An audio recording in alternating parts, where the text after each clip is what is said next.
We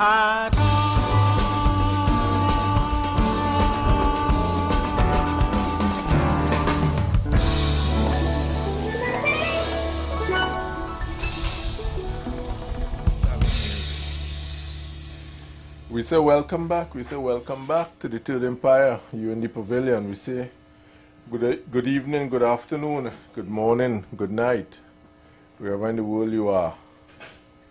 We say welcome to the Third Empire. The mic today, you are Selvon Mitchell. You have Stephen Matheson. We're here with you. But you know, we like to start the evening. We like to say thanks to the Creator, thanks to the energies, thanks to the forces, that which have us on this earth to greet and treat with each other. You may call that energy by different names. That's good. And whatever name you call that energy, that force by, once it works for you in the interests of your family, your friends, society as a whole in a positive way, we say continue doing what you're doing. Yeah? Let me say, Matheson, if you're saying some greetings. Good evening, and good evening to all our listeners as usual. Wherever you're listening to us, of course, this show is not a show for everybody. This is a show about cricket. We look at both teams, the batting side and the fielding side, and we look at politics to the greatest extent of the show. The show is more a political show. We understand political economics, geopolitics, and we talk about the issues from a perspective of the man in the street. We try not to be too academic, and at the same time, we try not to be too foolish. So, yeah. I say this because, you know, you hear every day, you hear different things about the society and about how things go and how things run. And one of the things since last week, Friday, that I notice is most prevalent in the media is campaign financing and financiers and the consequences of that. So today I was having an argument with a friend in the office, and we were talking. He was saying that giving himself the liberty to say that the UNC, when they in office, people has died, financiers has died, and all that kind of thing. And I was saying, you know, I don't understand why I would say a thing like that, because party financing and financiers, financing and finances are consequence of elections. And the thing is, it doesn't matter what people see. People will say all kind of things, but elections is not one of the reasons why they haven't probably put laws, both parties in office since, and they haven't been able to do it, put laws in relation to party financing. Although the Constitution talks about, to some extent, the amount of money that could be, or how money is spent for under the Representation of the People's Act. But the thing is, elections, to win an election, even in the day of social media, is not a cheap thing, right? And I don't think parties just go out and say, well, look, we want you to. People usually gravitate towards the party they feel will win, and they will put the money in it. Sometimes they do it because they see it as an investment. You will obviously, in doing so, you may find favor with the party that win, and they may probably select you for boards or positions, or you may have an opportunity to bid for contracts and whatever. However it happens, but financing or party financing or people financing financiers is a consequence of election. If you want to win an election, you have to have money. What was your say on that? Take on that? Well, that's been consistently true globally. Yeah, I mean, what some countries do, they sort of legislate or legalize it. Some people, I mean, yeah, as you say now, I smile because in some countries, if I want to finance your campaign, I tell you write a book. and I buy 10 million copies of the book. Right. You know? So some people have, so some people have other creative ways of supporting. Some people have the lobbyists and so forth. Lobbyists in the US and with interest and so forth. But it's something you can't really stop.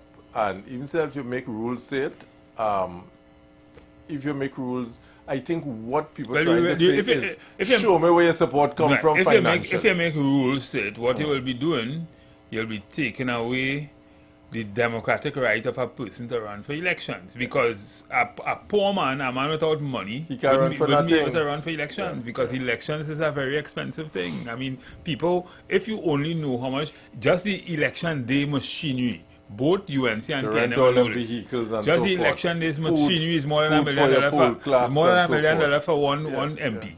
Where you getting that money if you don't have a campaign financer? Yeah. So that's a consequence. I mean, you have to have that. Otherwise, you're not going to win nothing. So it's who could garner the more financiers or the bigger financiers is the one that will usually win the election. Is it people? I mean, we're talking openly here because we're not in the minds of the parties, and we could generalize and say, look, we want to control, because we believe some people buy parties and so forth. They may take all my money, so then I go in, I determine what I get, who get what, who do what, and so forth. But that has been happening since we're small. So is it that people saying because of that, we say here what's going on? No one individual should give more than $1 million to the party. So get as much more people to give $1 million, but one man should have so much influence. If you say that, I could understand. Well, no, so no, we're trying to structure something. But that too might restrict. That too might restrict a man from. We don't know what might come after social media.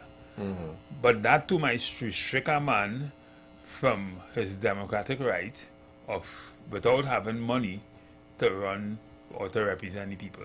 No, because what we may say, no.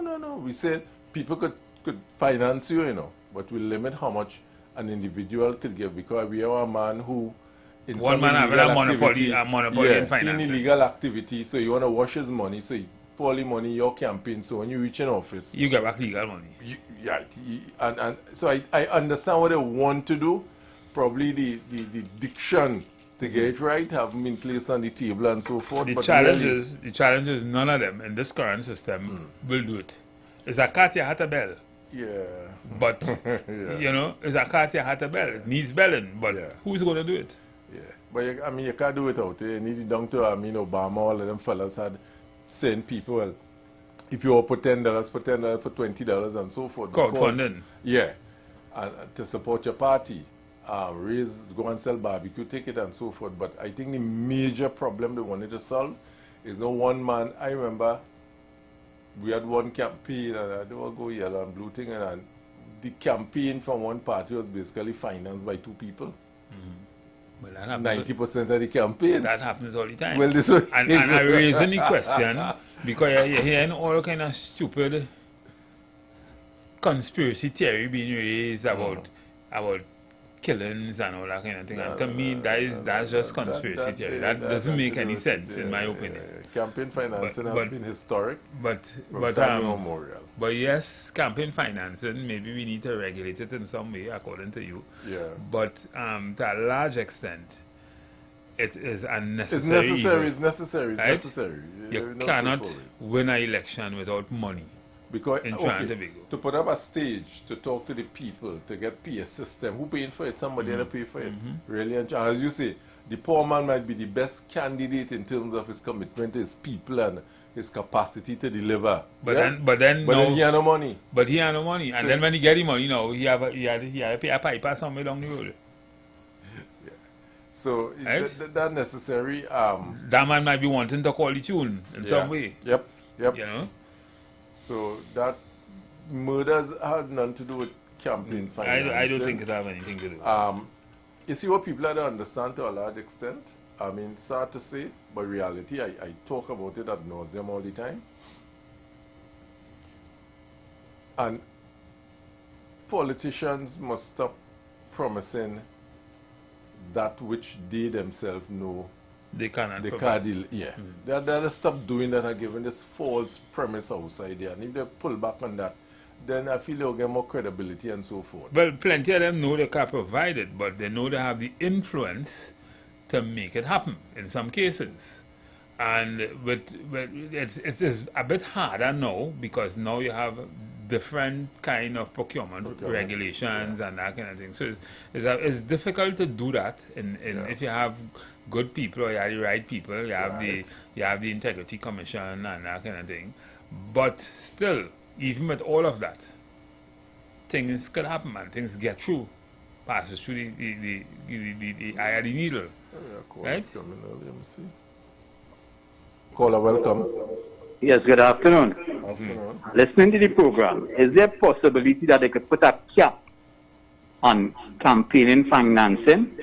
And however the party chooses to utilize that money, they utilize it, but they just put a cap on it where they can't go above, but they can go below. Have a good evening. Okay, thank you.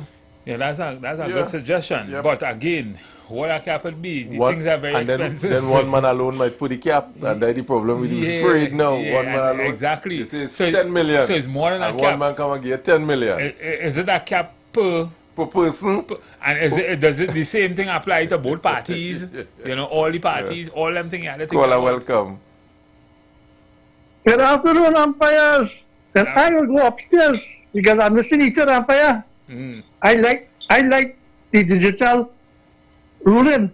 So how's that? A pleasant good evening to each and everyone. And Eid Mubarak to the Muslim community, all the listeners. Yes. And let us bring back the love and happiness that we Trinidadians know well to love one another, old talk, and cross one another, and still sit down and eat our good doubles together. Yes.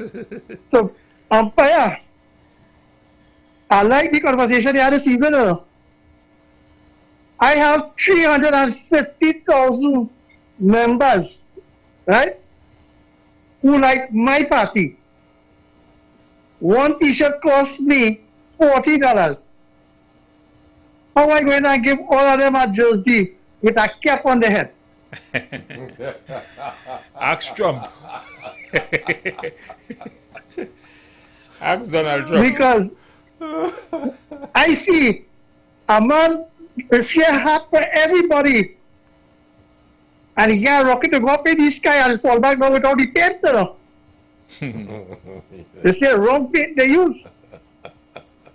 So the beneficial buying a horse in a race is 10-1, but in this race they'll bet 100-1.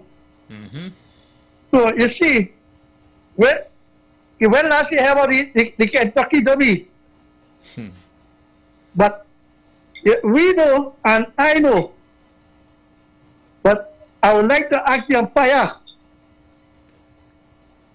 the fee repayment, the club attached to it, give all the sellers a spot to sell. We get revenue. We have sponsors for the media. But the organization we belong to, the world body, have enough money to pay all our we. So you understand what I'm going with this one? You have from now until Monday to figure it out. All right. But the next question is that in cricket, when the board say that the gate proceeds is lower than the fee and the hotel fee, we just have to ask others to pay it for we. So you see, you understand the vote, the people who really vote and really mean to support, we don't get a fair chance. And you see, business come, business go, and they want to know how they get so high. Right? So we have to stop playing that we don't know. Because if I give a pound of flesh, I want the whole back leg of the cow. So, you know, and for a long time, we asking for campaign financing reform. And that come like, we talking about the casting out that devil and spirits to put it away. How's that? Nicola said a lot of things here that was very, very loaded. Yeah. And but it reflects exactly what the questions. I think Caller, welcome. Yes, gentlemen, good afternoon again. Afternoon. What I'm trying to say when I talk about putting a cap, right? Let me look at this as a game of football, a game of anything, a tournament. In tournament, you can't take drugs, you can't do certain things, right? So let me look at it as the same process as you enter in this game, and these are the rules and regulations, right? You're allowed to have so much, and you're allowed not to have so much. That's all I'm trying to say. Because, for example, when Marsha was jumping from truck to truck in order to hype his song to win Road March, and other artists wasn't capable, or I wouldn't say capable, but financially able to get themselves involved in doing such a thing, it's an unfair game. When someone has more and someone has less, but they're in the same game, right? So they need to make rules we apply to everybody, one instruction, one rule. Yeah. Have a good evening. Yeah, Caller, we agree with you, 100%. We just say we have to structure it so there's a level playing field for all. But we agree with you, 100%. Well, clearly, the parties over the years, who end up in government, and faced with this dilemma, they certainly didn't find, they've never found the right matrix to make this happen. Because it hasn't happened. And this has been, since I smaller here in about party financing reform. Yeah. Right? Campaign finance reform. And the thing is, there are a lot of moving parts in that. Listen, things are getting very expensive. If you understand, if the public understand what it takes to run an election, it starts off very noble, it starts off very simple, but listen, it is not, you want to have an advantage I'll give one over... example, 300,000 members, and I'll give all them a jersey for $40. Right. And a hat. And that's just a jersey and a hat. That's just a jersey and a hat. Right? You had to feed them. Right? You had to pay for stage. You had to pay for stage. You had to do all kind of... You see elections there? You had to pay for all the cars. All them polling agents. You had to pay for everybody. Yeah.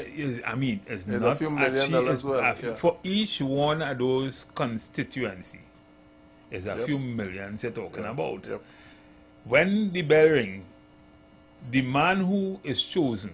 You know, it's a television ad, and you see how much ad is very television. The man who they chose, and this is just if you localize it to the constituency. We're talking about headquarters and what the party itself had to do, because the party had to have their own millions to do certain things.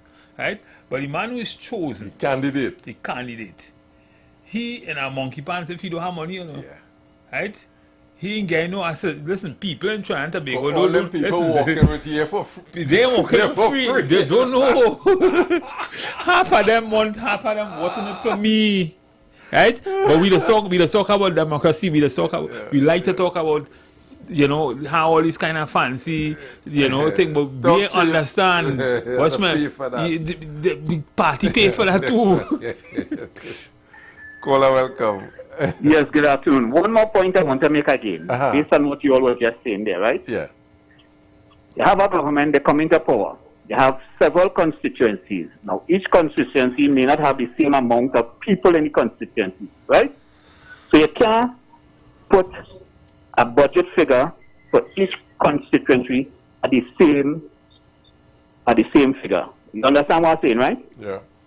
Right. But what I'm saying, in a game, there is rules. So they know two ways about it.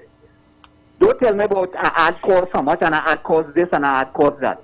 You get a certain amount of money that's allocated to you to do your campaigning, and however you choose to spend it, you spend it. But that is it. But that is it. An ad costs $50,000 and I could only afford put out a $25,000 ad. That is simple as that. That is if everybody If the playing field is level and everybody playing by the rules, everybody But playing this, by the but rules this in is the one thing. game, They right? need to make the rules. They need to make the rules, so everybody now will have to follow by the rules. Right? And then things Right. change. You see, the thing is, it might be easy for us to see that, right? But, you know, Listen off here. yeah, All right, no problem. yeah, it might be easy for us to see that, right? But here what? There's a lot of moving parts in elections for which you can't budget, unless you're just budgeting what is called incidentals and you know, contingencies, right? It is very difficult to understand everything if you're not accustomed to this, especially, right? So And who determines what is the cap for this budget? Yeah, Who yeah, determines 100 million? You shouldn't get more than 100. Who determines that? But you know, the representation of the People's Act talk about something to that effect, and it's in no way close to even a tenth of that.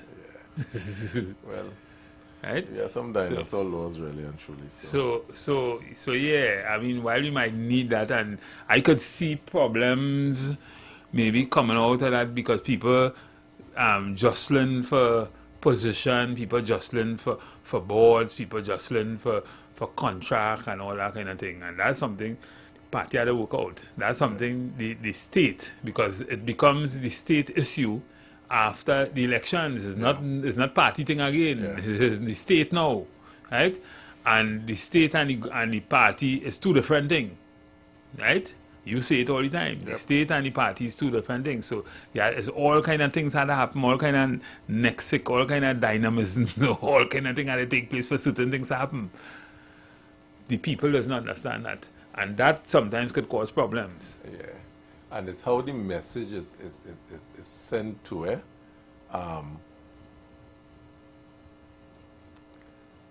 What we had to ask ourselves is, I like the word we always use, what's the mischief we're trying to solve really and truly in putting campaign finance reform and structuring it? Is there mischief? Well, yeah, people would say there's a mischief, and the mischief clearly is the crime, what they say might be the crime that emanates from the failure to meet the needs of the financiers sometimes, or the demands of the financiers. But have we ever been able to link crime with finances of party or campaign reform? Well, I don't know, but people seems to be, a lot of people, I mean, for instance, look at we know something happened, but I wouldn't put I know we 67 and personally, I don't see no link with that. I don't see no link. I don't see no link with that. That in particular. Last week, we've been campaigning for over 60 years now. Yeah, I don't see no link with first that. of all, I think somebody, if you link that to that, I think somebody get away with that murder. I don't see no link to that. That I seen that had nothing to do with, from where I sit. I don't know. I know investigator. From where I sit. But historically, there's no record or evidence that campaign finance had anything to do with crime in Trinidad. Well, some people will say. I mean, some people will say yes, it does, because if a man getting an unfair advantage to get a contract for millions of dollars because he would have supported something, then that could be seen as a crime. But then a man somebody would have to prove that. Exactly so. You know? This is what I'm saying. Then we have it with who is who family now. Then there's a crime too. And if you go down that road, it's a very small place. It's a village. This is it. So we start talking nepotism and all kind of thing now. We can't go down that because we have too much thing to put in our bag and shake up to get something making sense outside. So we can't go down because, well, he financed the party. A man can finance the party and I really want anything. Exactly. You know? I just want a party who I feel makes sense to govern the country. I good. Like me. I good. I never hear ask for you had to start asking for something. I don't want nothing. Right? Because you see, because getting thing, this cause problem. This answers come when they smell honey. Right? And I don't want no answer come by me. You understand? So I don't want nothing. And people who might say, well, you're stupid, but I really don't want nothing. Yeah, because a number of persons I know with a finance party, people who have retired and businessmen and say, no, I just want change, you know, them fellas and foolishness and so forth, and I just want to live comfortable. I feel this next party can them, so I give them a $500,000 and so forth. Me, I want no contract because I good. And, You remember what happened the Friday before election in 2015?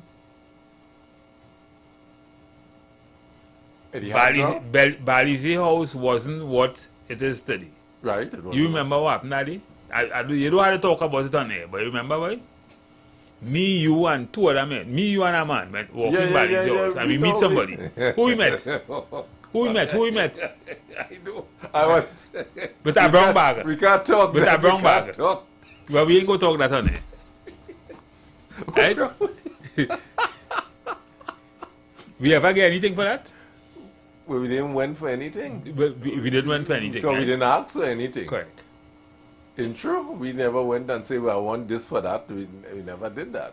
We just wanted a particular thing to happen. In terms of, so, I had to remind you of that, you know, because people want to know how parties get finance. Oh, God. And the sad thing about it, I can't forget about all of that. Yeah, the sad thing about it, brother, the sad thing about all of that is you're here in that same party right now talking certain things, boy. No. Well, talk cheap, so anybody could talk. That same party talking certain things. Some men who wasn't even that wrong in that time, they're talking some nonsense they don't know. You know something? I researched something. I'm glad you said that. Let me give an example. There was something that came out of HGC relative to some fees. And let me tell you why when people say things, I listen. I don't repeat or carry it forward unless I'm sure about it. Let me give an example. So they say AGC came up with some fees, like if you had a house and you had to sell your house, you had to give AGC a commission and so forth, right? Something like that. You know, when you dig deep and you look at the policies of AGC, let's do the reasonable man test. You and I doing the reasonable man test. And AGC houses subsidized significantly. Yeah. Good. You sell your house on the open market, so you make a profit. Just a wait. You wish so far. So you get this AGC house with land and all kind of thing for about less than 50% the market price. Yeah, because you take into consideration the land and thing. Good. You buy the house today. I buy the house this year. And next year, I go on and sell the house for market value. So I come like, I take the subsidized house now and sell it for market value. I make a profit. And you make a profit in less than a year on an AGC subsidized house that was designed for a purpose. When clearly, why shouldn't pay for that? Why shouldn't pay for that? I getting robbed for AGC, you know. I don't for you and I taxpayer. Who's the one getting robbed, you know, because you take your money and subsidize, build a house and subsidize and give them on it. Right? It come like, you giving hamper. No. I thought you were saying, because I know there's probably a new rule where if you sell a AGC house, in less than 10 years. In less than 10 years. Yeah, that's what we're talking about. Why you think that's a good thing? In terms of what? You think it's good to have to pay? If you want to sell over a subsidized house, yes, of course, AGC should benefit from it. So we on the same page, right? So carry on. Yeah. Because I thought he was going somewhere. No. What I'm saying is that you cannot get a subsidized house, so you and I, taxpayer, build a subsidized house to help you out. And then you take the house and you sell the house for 3 times the price. And you make a profit. And you make a profit on we head. And then you vex now because you say, well, you have to give me back something, you know, and that, you know. And that policy of AGC that was elucidated in the public forum, I know if people didn't understand, it wasn't explained clearly to people, but really and truly you can't be doing that on a subsidized house. I compare some townhouses AGC built in one development, right? And that was selling for $600,000. Good? And I compare it to some houses I saw in the West, same townhouses and so forth. Marty, you know, are you same size? Same size in terms of room size and Yeah. same thing, everything. Right? Just one was in a AGC development and one was in a Western development. One was 2 point something million, AGC 600,000. Same thing. Wait.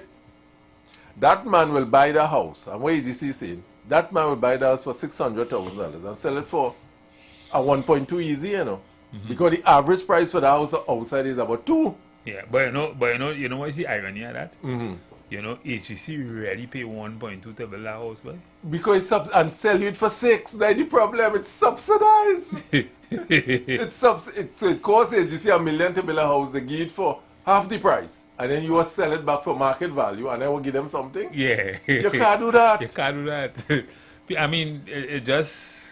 But then the argument now will be, well, I pay for the house. No, but no, it's in the rules of AGC. All right. You must have a time frame before you can do something Right, like that. right. But you can't buy this year, next year, sell it, Right. and make money on my year. Yeah.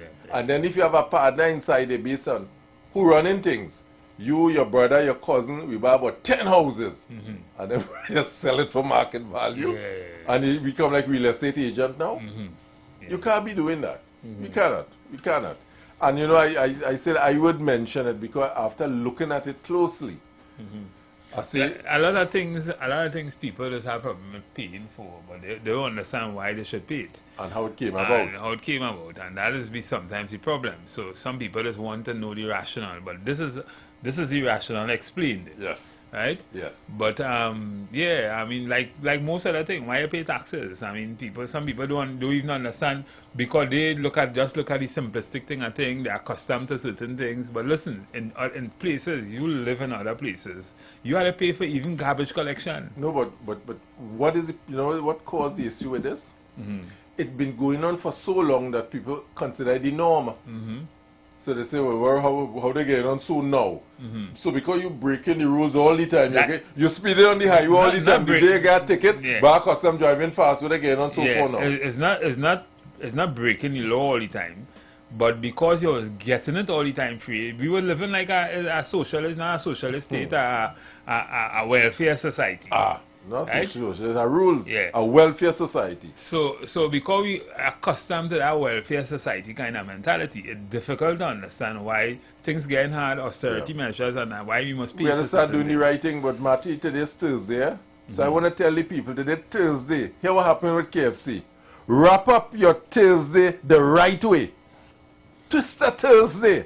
2 twisters for just $54.95. Loaded, spicy, finger licking good. One bite and you know it must be KFC. Order now. Follow KFC Trinidad and Tobago WhatsApp channel for all the deals. I'll tell them they go and eat some KFC and relax themselves. I find it should like a real rap here. You know when you wasn't here, they sent a rap for me. This is a wrap for you? Yeah. Well, I understand. Come. Well, here. KFC for the after listeners, Vex- we had to do if for we to do the salad, let us send a couple of rappers. Plenty of we in here. I can't vex. I wasn't here often enough. All a nice voice and thing with Selvon Mitchell. See, nah, I mean, oh God, give me a rap or something, Yeah. no, man. Twister Thursday, man. Wrap up your Thursday the right way. 2 twister. I don't know familiar like where is that twister and Nah, so it's forth. something like a Jayo. 2 twister for just $54.95. Loaded, saucy, finger licking good. One bite and you know it must be KFC. Order now. You know, long time KFC had a wings. My Trinidad, anytime they come to Trinidad, they say, Daddy, KFC have the wings. I always buy wings. This kind of honey. You honey thing wings. you ever eat KFC in New York? Nah. Ain't no, but in truth, no. You never eat KFC in New York? No. But I eat KFC in New York. I think it was on Fulton Street, but me don't find that KFC tastes like Trinidad KFC have a kind of addictive kind of thing to it. I think it's the season we just use in Trinidad, you probably. know. I think we just season up chicken. I feel like put some local seasoning It's in a it. different KFC in Trinidad, but Yeah. It tasty, it I have a think flavor to it. probably what probably just happened in Trinidad is we just use local chicken, and they just use them chicken across. So. Yeah. But KFC worldwide had to buy chicken from Trinidad. Yeah, you catch it now. Yeah, You catch it. for people, for that addiction to spread now. Because people actually addicted to that shit, yeah. KFC. But ladies Finger and licking good, man. Yeah, because back on the other side. On the other side, you'll hear us.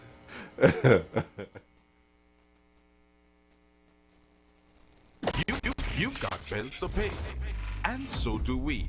Let's go pay some bills on the street 919 FM.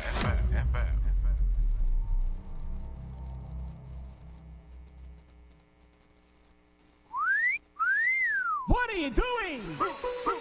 Big D, big fun, KFC, so we big on the ground. You big nation, cause you don't know we where the crown. Say what you want, KFC, so we lead in front. We are big nation, TNT and KFC, one motion. Come to KFC, let we hold our vibe, and let we join together, because KFC is life. It's a big deal.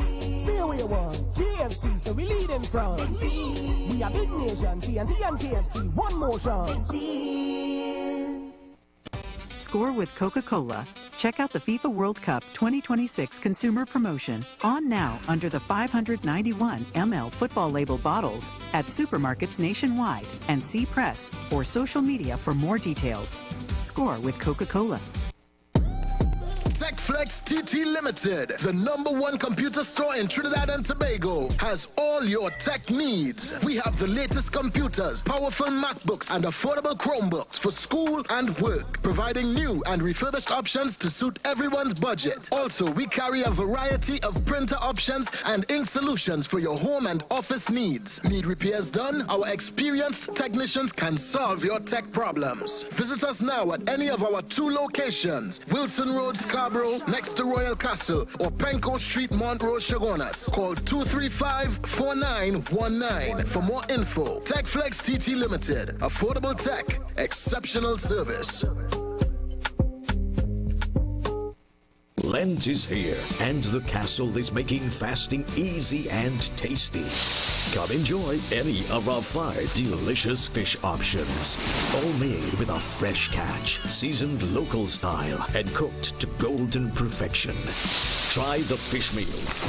2 slices of fish with a side. The fish combo. 2 slices of fish, 1 side, and a drink. Maybe the fish sandwich combo of 1 sandwich, a side, and a drink.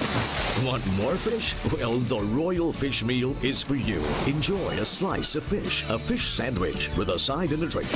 Or maybe you just want our famous fish sandwich. The delicious Lenten specials are hot and waiting for you at your nearest Royal Castle.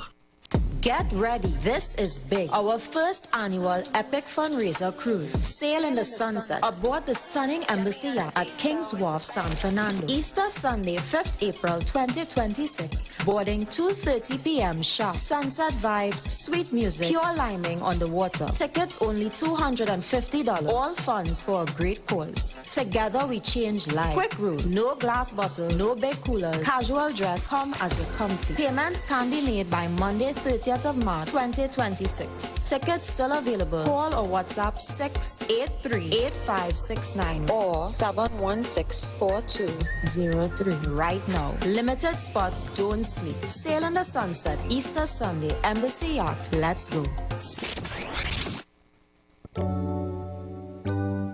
Blessings in the wonderful name of our Lord and Savior Jesus Christ. You are invited to listen to the Final Hour broadcast heard every Monday from 11 p.m. to 5 a.m. in the morning on the Street 919 FM. Hear my mom, Pastor Helen Garcia, and myself, Pastor Valentine Garcia Jr., preach the Word of God to the elderly, youth, and children. We can be contacted at 629-0113 or 623-8444. The church is located at 26 Prince Street in Port of Spain. We look forward to you joining us. God bless you. As my life I lay it on the altar, as my life. Wrap up your Thursday the right way. Twister Thursdays. 2 twisters for just $54.95. Loaded, saucy, finger-licking good. 1 bite and you know it must be KFC. Order now. Follow KFC Trinidad and Tobago WhatsApp channel for all the deals. Man, I went by the ATM to get some cash and the machine saying insufficient funds. I sure I have money in my account. Boy, that happened to me already. Here what to do. Make a report to your bank. But if you're still not satisfied with how they're dealing with it, contact the Office of the Financial Services Ombudsman. Let me text you now. If you want to resolve a complaint with your bank, non-bank financial institution, or insurance company, contact the Office of the Financial Services Ombudsman at 804-FSO or visit www.ofso.org.tt. We can help, and our services are free. Jump into savings at Furniture Plus. Enjoy up to 40% off in-store and online. Find amazing deals on furniture, appliances, mattresses, and more. Plus extra discounts on credit plans and free gifts with select purchases. Save more at Furniture Plus today. It's a whole lot of flavor wrapped up in a twist. Some of them try to rap, but they don't rap like this. Because the KFC tenders and lettuce and carrots and shredded tortilla embedded, perfect wherever you headed. Dripping with that creamy mayo and that mambo sauce. Let me tell them one more time to get my point across. It's a craveable, crunchable, movable, functional, flavorful meal that your taste buds must endorse. KFC crunch twist, crunch twist. None of them, they don't make them like this.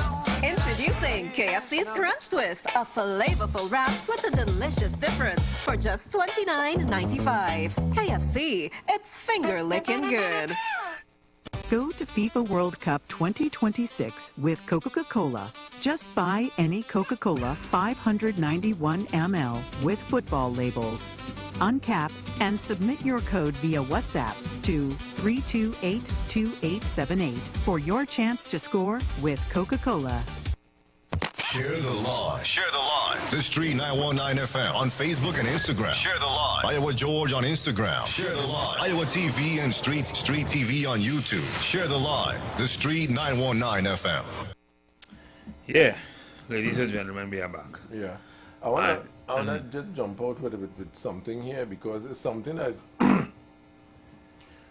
close to me to some extent. The games are coming. Don't miss. The Southern Games 2026 at Skinner Park, San Fernando. Join us Saturday 21st March from 9:30 a.m. for exciting athletic heats, and Sunday 22nd March from 1:30 p.m. for athletics and cycling action. Enjoy the thrilling competition and attractive door prizes. Admission is $60 for adults, $20 for children under 14 and kids under 5. Free. Get your tickets at Atlee's by the Park, Awadi Hardware in Marabella, or at the gate. Simple as that, at the gate.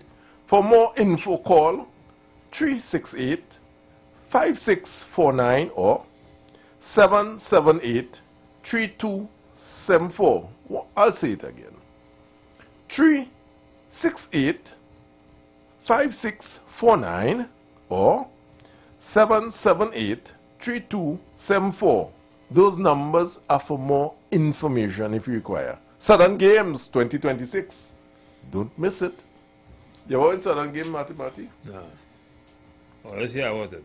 Hearing about it now. Yeah, those things are... and you are advertising it, so I might just be there. Yeah, those things are legacy things, you know, that bring community together. You know, to bring Garakara Park and so forth, it really bring community together and really gel. And these are some of the things that missing, that create the cracks in society. Yeah? Lack of these. I spoke some time ago, we had that basketball competition, is a kind of community basketball competition where you have zones and so forth. Was sponsored by NGC.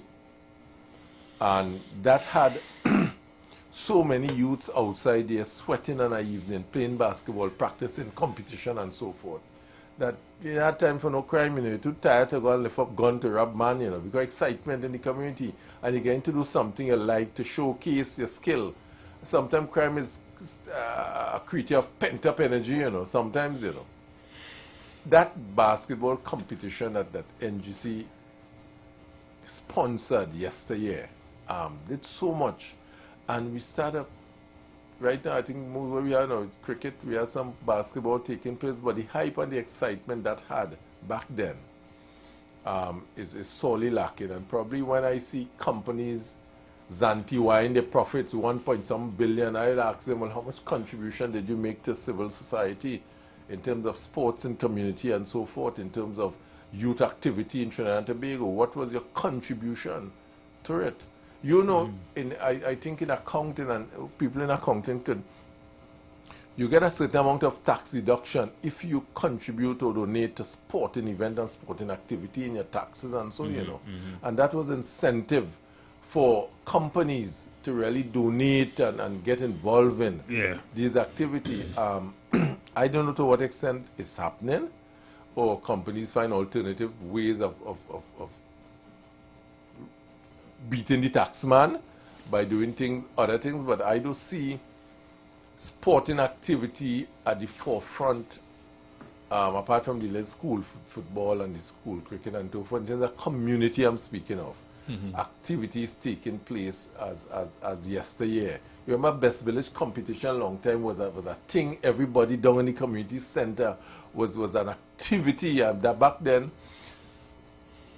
I can remember Rio Claro, and you're going Dave Strace in the community center, and who they're practicing. The whole community was alive with activity and so forth, boy.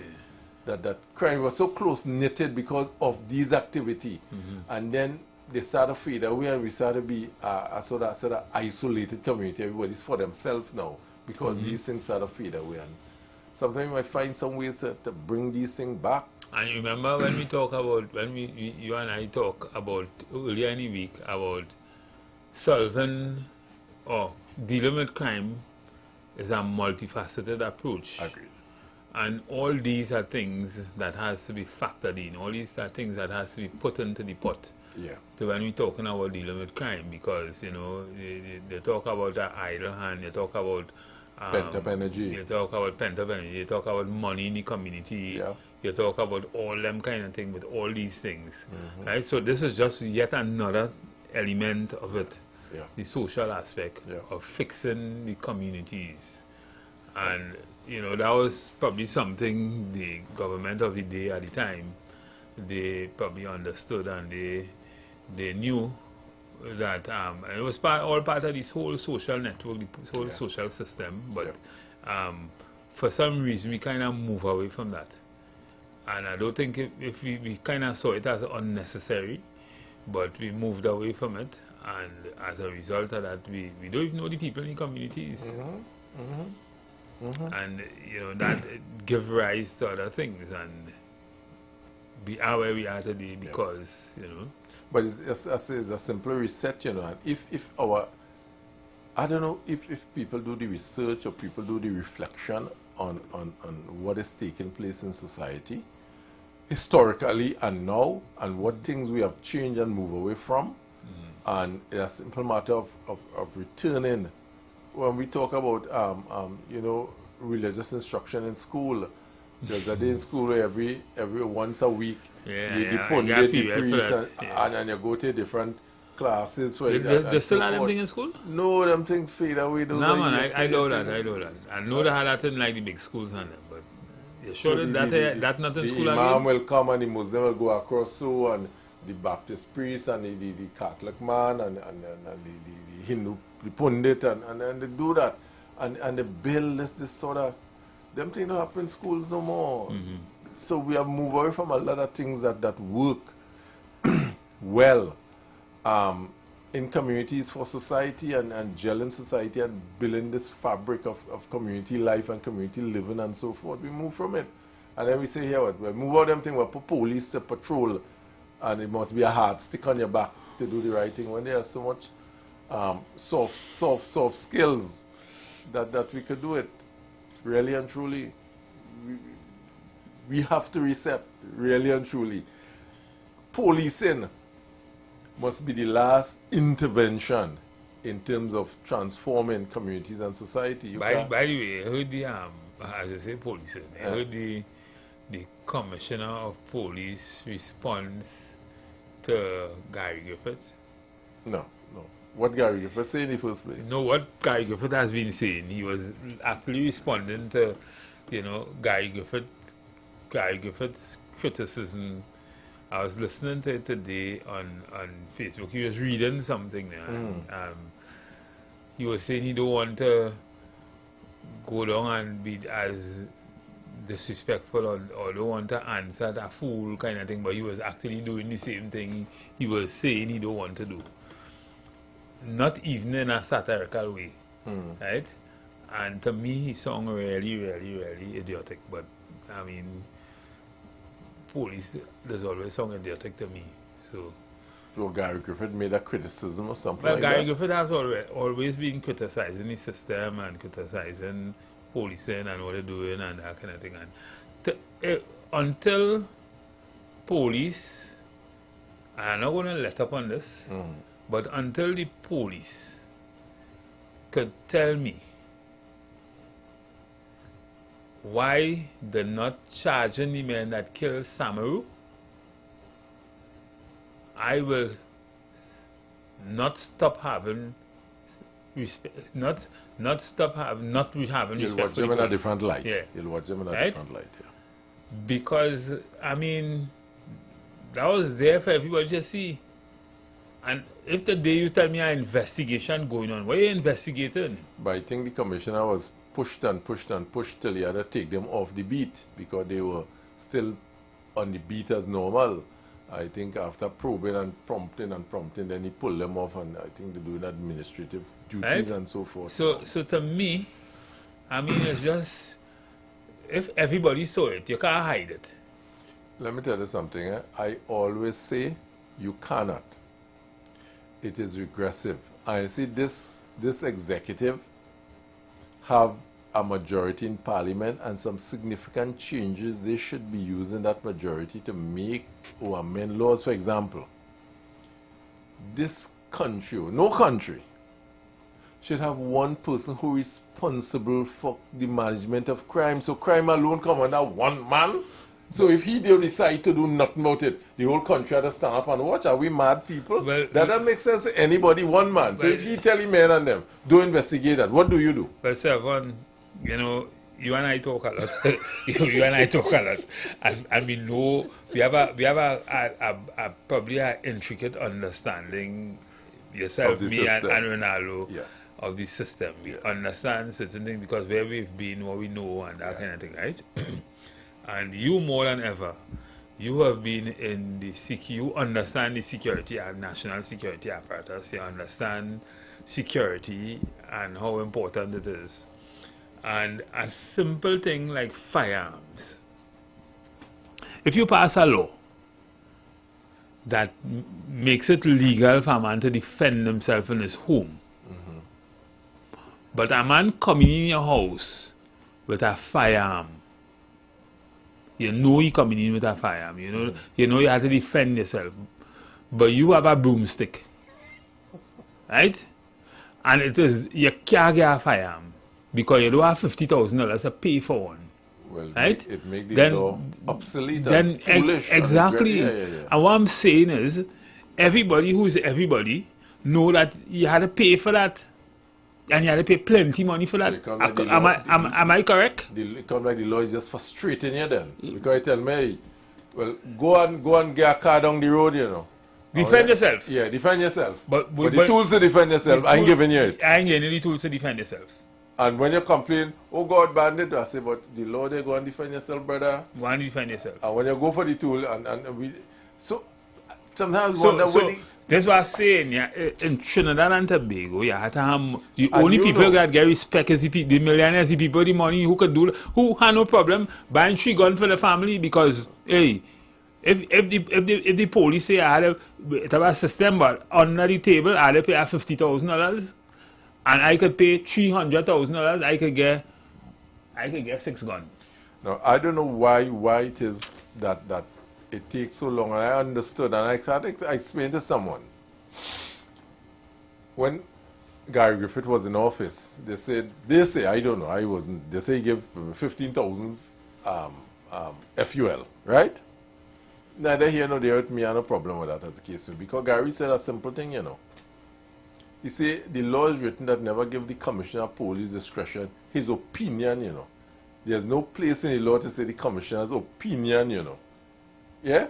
It clearly spelled out, look, based on the evaluation that is done on what imminent threat based on your circumstance, be it your business, be it your risk profile. You have maybe have some estate and man will look to kidnap you. You have some big business.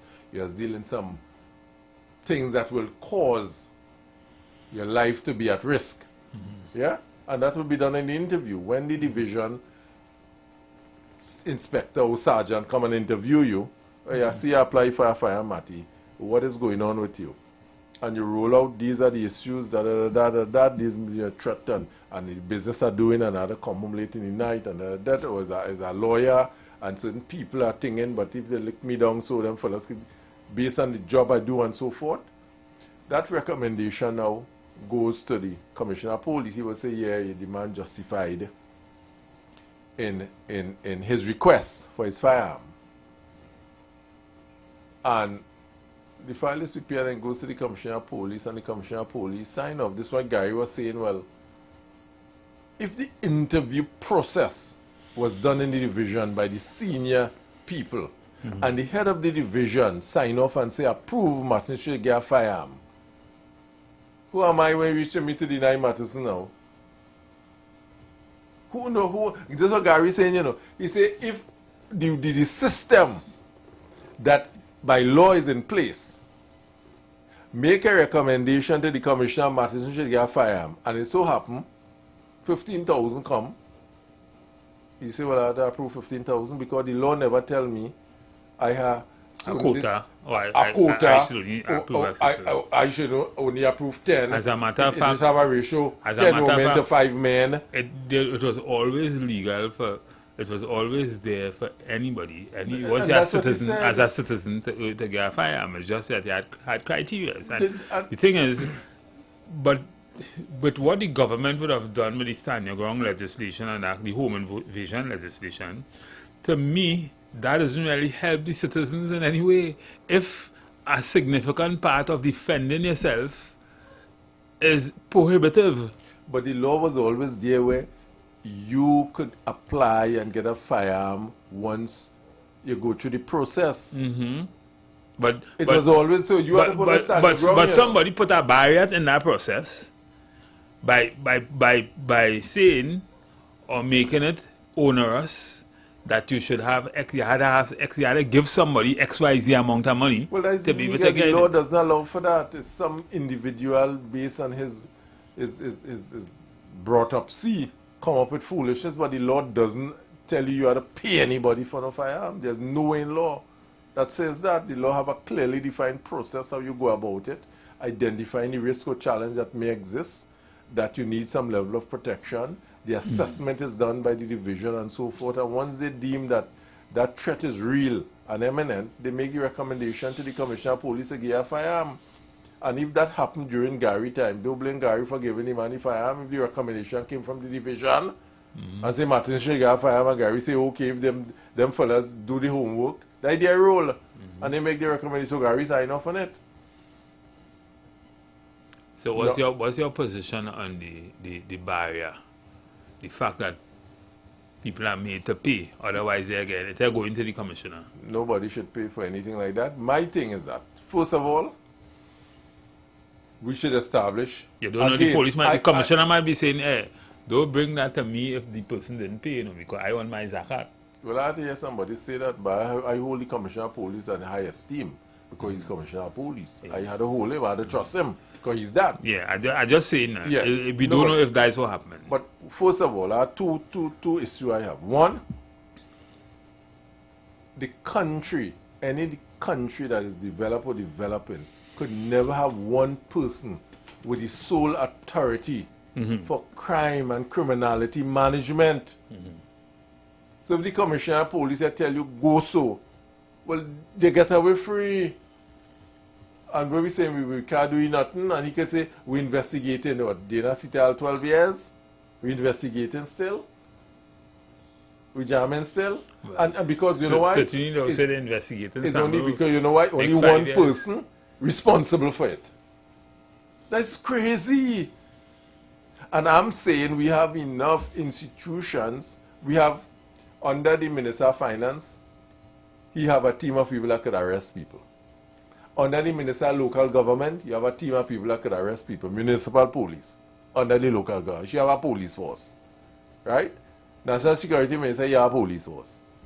Minister of Finance, you have a force in terms of custom and excise, to lock up people and hold people and jail people and so forth. What I'm saying is that investigation, we have to change it up. You see, where US have FBI, Homeland Security, all of them could arrest one another and charge one another, you know. The law is the law is the law. The law is the law is the law. You break the law. And you have plenty layers within that. Of course. Secret Service. I mean, you have so many layers. So, what them fellas down the road in DEA thing in drugs? Well, the CIA coming to lock you up, or Homeland Security coming to lock you up. But right now, we have it where only one group of people. So they insulated, isolated, the fence wrong. Nobody could touch the police. Because only them alone could arrest them alone. So if them decide we're not arresting ourselves, well, nobody get arrested. That's basically where I come down to. We talking this long time, you know. Remember the song, Who Going to Guard the Guard? We mad. And for an intelligent society to be going down this road repetitively, it kind of just make me say, wow, boy, I mean, you want things to change, but the critical ingredients to change the thing, we're not doing it. Why it is, we know this thing with getting a fuel have been an issue not only before Gary, all kind of thing. Why have no parliament group say here what? Let us have a committee, a firearm committee, right? Set up by parliament, the rules and regulations for your firearm, you go to the committee. No, well, I think in all fairness, I think because I would have been speaking with somebody who is part of the drafting of those legislation. Yeah. And I think that is on the table in coming very soon. Oh, soon. it's coming. Well, coming very soon. It have to be. With respect to, but I think there's a lot of protests by the police, not so as not to take that away from the police. Because they want to hold on to that ability to grant firearms. They have never demonstrated discipline. They have never demonstrated the level of efficacy in terms of managing it. And the challenge with this whole question of corruption and so forth in it, don't come wrong, man. I want to hear you, the brother. Because if you was doing it good, we'd have all the issues surrounding it. Correct. Right? It have people that say, well, when I go in and I lodge my firearm, but when I come back, I find it smelling like it used, boy. You know, people complain about things like that and so forth. So, let me tell you something. Who going to bell the cat? And sometimes the parliament are here only, you know, but I going to bell the cat. I'm sorry, but I go and bell the cat. We said our committee. But that committee or that particular unit or whatever does not have to be police officers. No. You're legal people. You're different type of people. That particular committee that is set up to grant could be set up to grant firearm. Don't necessarily have to know anything about firearm. Don't necessarily have to know anything about specific about firearms or anything. But that unit should be able to look at the situation, right? The reason why this person there's already the constitutional rights to get it. Come and justify that you have this challenge exists. But it has caveats that may say that well, the person might be mentally ill or the person might have some kind of psychometric test. So you do the psychometric. But once that person passes all that, there shouldn't be anything to say that we're not giving that person the person right to get it. Exactly. Right? And it shouldn't be that, I mean, with like everything else in Trinidad, it gets corrupt at some point in time, but it should have safeguards to prevent that kind of corruption from taking place over time. As you're talking about what course of mind, why it is the Financial Intelligence Unit, FIU, do have the powers of arrest? I come and I realize you're a miscreant, you're doing all kind of things. I have to go to the police now, who, when I go to the police, they might go by you and say, here what's going on? We got a thing, you know. We see understand you're laundering at 10 million a month. We have to investigate it. The man say, man, one whole lot two and go back now to $50,000 a month, whole lot two. You feel you're going to get arrested? This is why the financial intelligence, so this, we have to start being sensible in how we do the thing. We're doing the thing jokey. And that's the problem. Everything we just do it, and we just do the knee-jerk thing like we talked about yesterday and so forth. But thing could be, we could think through a process and where's the mischief we're trying to solve and just solve the thing once and for all. That's the problem. And you know, when how, we were, how come it is we sit as a society, Matty, and you have state enterprises, 8 years, no audited financials, and people still, are we mad as a people? And people still gainfully employed, collecting big salary, Matty. So I mean, I like to link things. I like to link things, right? We started off the season talking about campaign financing. Yeah. And to me, everything does have some kind of linkage in it in some way. Hey, we have a caller there. Yeah, take the call. Take the call. Caller, welcome. Good afternoon, gentlemen. Good afternoon. Good afternoon. Only discussing some serious things that really have to be treated within the country. But in my opinion, I really don't think that those things will be addressed under this government, right? It is only if we as a society understand the cycle that we are in, with this PNM and UNC just voting them out and the next one winning by default, until we realize that we can go in the voting booth and vote for a candidate that will truly represent the constituency and be a voice for the constituency in Parliament and doesn't have no interest in becoming a minister because of the task that already have to be carried out of being an MP, having all these people's interests to take care of. You ought to have on your agenda visiting every ministry that exists that has to offer services to your constituency, right? Unless you have a serious work ethic and not much things that will be hard to sacrifice, like a family or them kind of thing. You have no business holding all these portfolios. But caller, let me ask you something. Caller, let me ask you something. Yes. You ever hear the calypso, you can't make love on a hungry belly? You ever hear that song? That old Sparrow song. An old Sparrow song? You ever hear that song? You can't make love on a hungry belly? Yeah, young fella, you know, you might hear that song. Well, okay, so let me explain something to you. I just hear a lot of people with that same talk you're talking there, right? And I agree with you.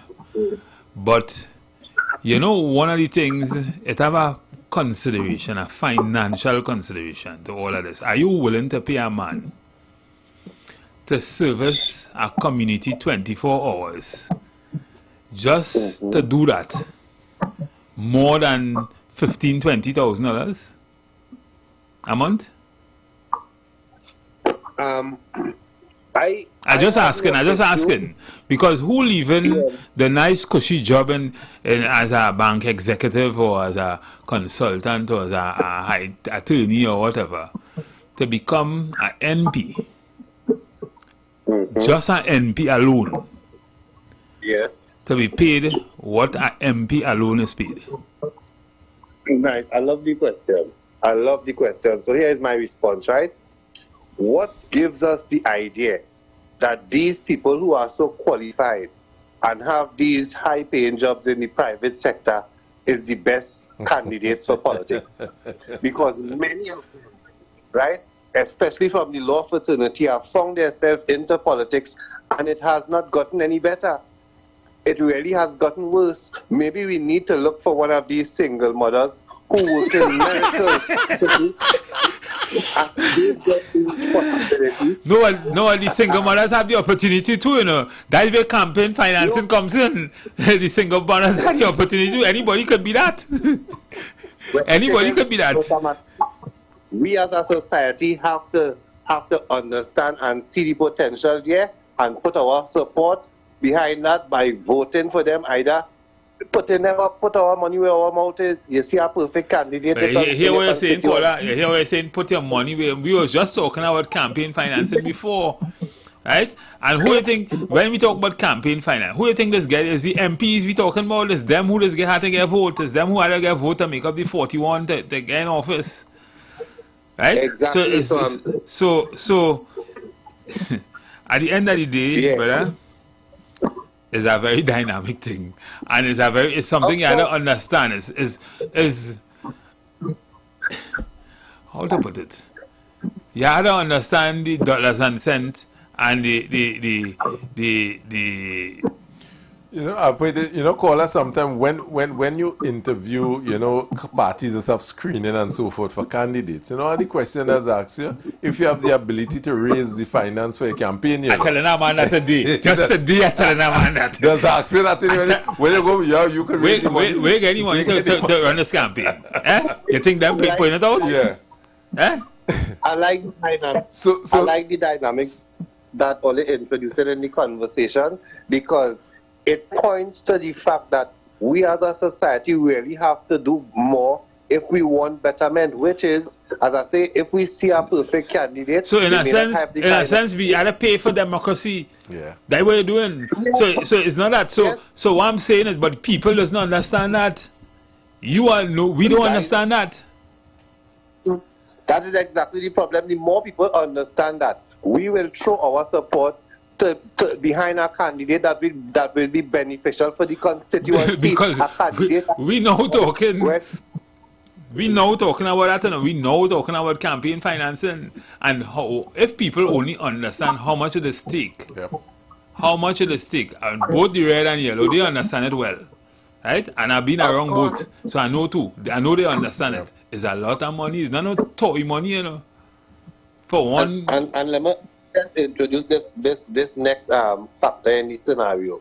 When people are hungry or in a position for so long, these politicians understand that we could waste money on a campaign hoping to win by giving all you whatever, if it's $100, $500 in jerseys, because people are hungry, and instead of keeping that burn in your belly and stand on principle, many people will fall in and falter.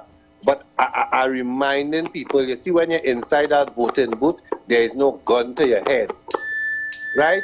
So what are you trying to tell people? You're trying to tell people to be honest, dishonest. Of course. Okay. Mr. Matheson, we are living in a country, right, where I am questioning myself if for the next 50 years, allegations are still going to be the order of the day. So Ms. Prasad Bisesa making allegations, they're not bringing anything forward to the police or anybody. Dr. Rowley making allegations, they're not bringing anything, and the police not interested in that in the same manner they were interested in Christmas lists. This stuff continues to spin all over the place. I like this one. I just want to know, because I'm wondering, people studying the comment jam it, but in all that Dr. Rowley said, I'm wondering what the police is doing if Devon Mirage really come and give a statement to you all.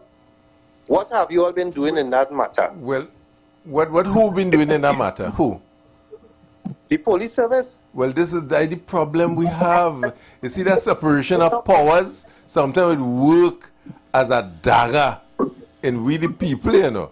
Because only one man responsible for crime and criminality, the management of that one person. And they could tell me for the next 20 years they're investigating and we can't do nothing about it. Sad to say. You know what is the funny thing about what Dr. Rowley said? He was Prime Minister and called for foreign investigation into DSS instead of what he raised about Devon Mirage taken to the police, which appears that the police haven't done anything on the matter. And you know the interesting thing about, I'm glad you say that, you know, calling foreign investigators, you know, you still have to pass through the police service by law. It's the same police service that interact with, you know, who could stymie the whole thing, you know. So don't feel foreign investigators could come and just do what they want and operate, you know. The same police will lock them up, you know. The police service, yes, sir. The police service is an independent body, you know. They can get up in the morning and lock up the whole cabinet and lock if they want, you know. All you have to understand is how we structured, you know. There's good sense prevailing.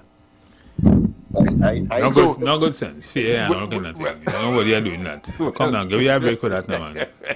Well, I will go. You're gonna lock up any prime minister or any minister, just so? Well, they lock up Marlene. Marlene was in jail, you know. Because the government allow Marlene to get locked up. Well, she get locked up. She was a minister. You get tied up. So what I'm saying, caller, even if we call for foreign, there's still a relationship with local law enforcement. And what I'm saying, we're not structured as some developed countries to have various arms of law enforcement that can take the position of arrest or investigation. You see, if you watch movies, sometimes you see the local police and then you see the FBI come and say, we take over the investigation. Or the CIA come and say, we take over the investigation and so forth. There's nobody to take over no investigation in Trinidad. So you just have to... Well, I understand that, Mr. Selvon, but the reason why I raised it is just that... No, it's valid. It's valid that you raise it. It makes sense. It was said. Yes. Because I'm weighing the two scenarios as it relates to what would make more sense. Although we have the police to go back to after you're calling the foreign investigators, I'm weighing both scenarios and thinking which one would have made more sense to call foreign investigators. Something involving an alleged minister being involved in human trafficking, or people investing their money in the SS, right? And one more thing I want to ask before I leave. Where will we draw the line? Is it that every police officer, right, regardless of rank, has the authority to add whatever they choose to their uniform? Because this Punisher, where do we draw the line? Or is it only that the people up on top, right, will be held to no standard at all? But the moment a constable, right, or some new rookie try that, we will deal with them? So tell me something. I see this whole Punisher thing as a real kind of childish kind of... But no, and this is what we're talking about in the caller. So here we're going on. I don't see that so the commissioner of police have the Punisher thing on them, right? What that mean, right? Some kind of badge thing, right? Who going and tell them take it off? Well, the commissioner of police is not a man, is not an island on himself. I'm not saying no. He has he reports the Police Service Commission. But they tell you take it off. The commission has a national security. The commission has a national security. They report to the president. Whatever that they report to. When the ministry has set policies for them to follow, you know. But the Police Service Commission reported the president. He still wearing that Punisher thing? I don't know how to really watch them thing and so forth. He's still wearing that. You hear what he told the media when they asked him about it? No, what you tell them? He told them, and we come to deal with this, he's not engaging in them foolish matters. Yeah. So he's not discussing with... So he agreed it's foolish. I'm glad. At least he agrees it's foolish. Caller, you bat nice from the pavilion there. You throw back the ball in the field. You keep it.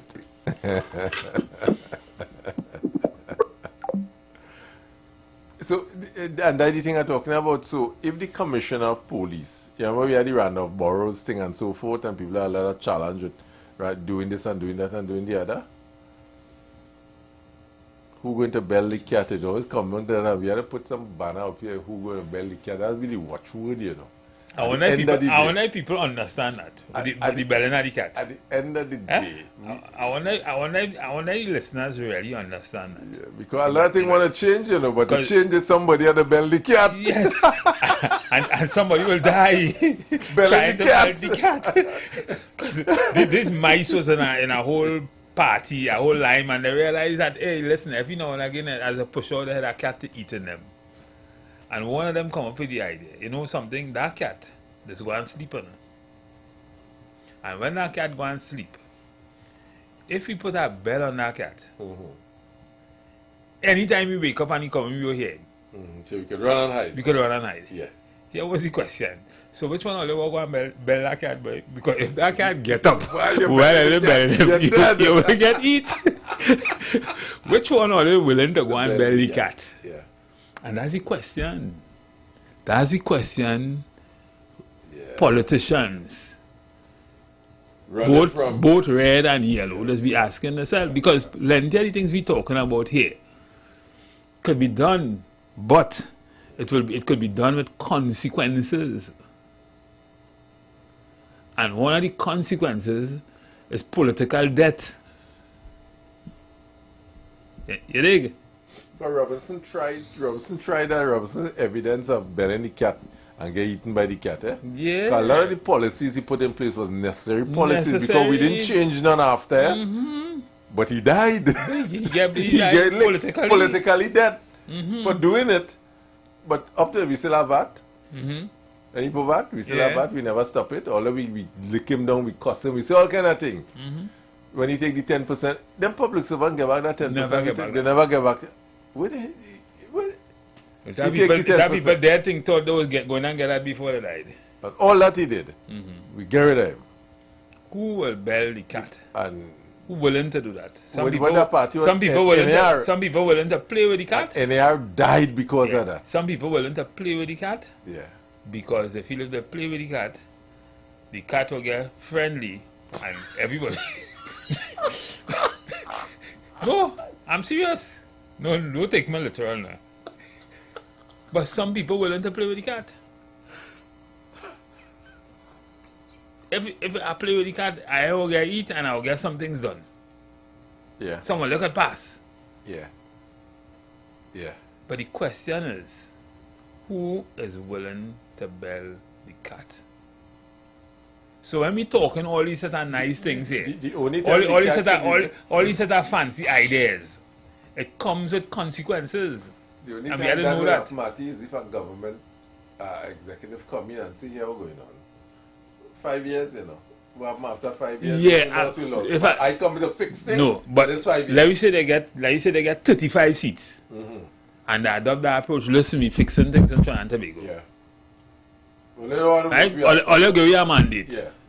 After the 5 years, all you do is vote me. But when we finish, everything will be fixed. Everything will be fixed, and whoever get it could run on it. Yeah. We belling the cat. Yeah.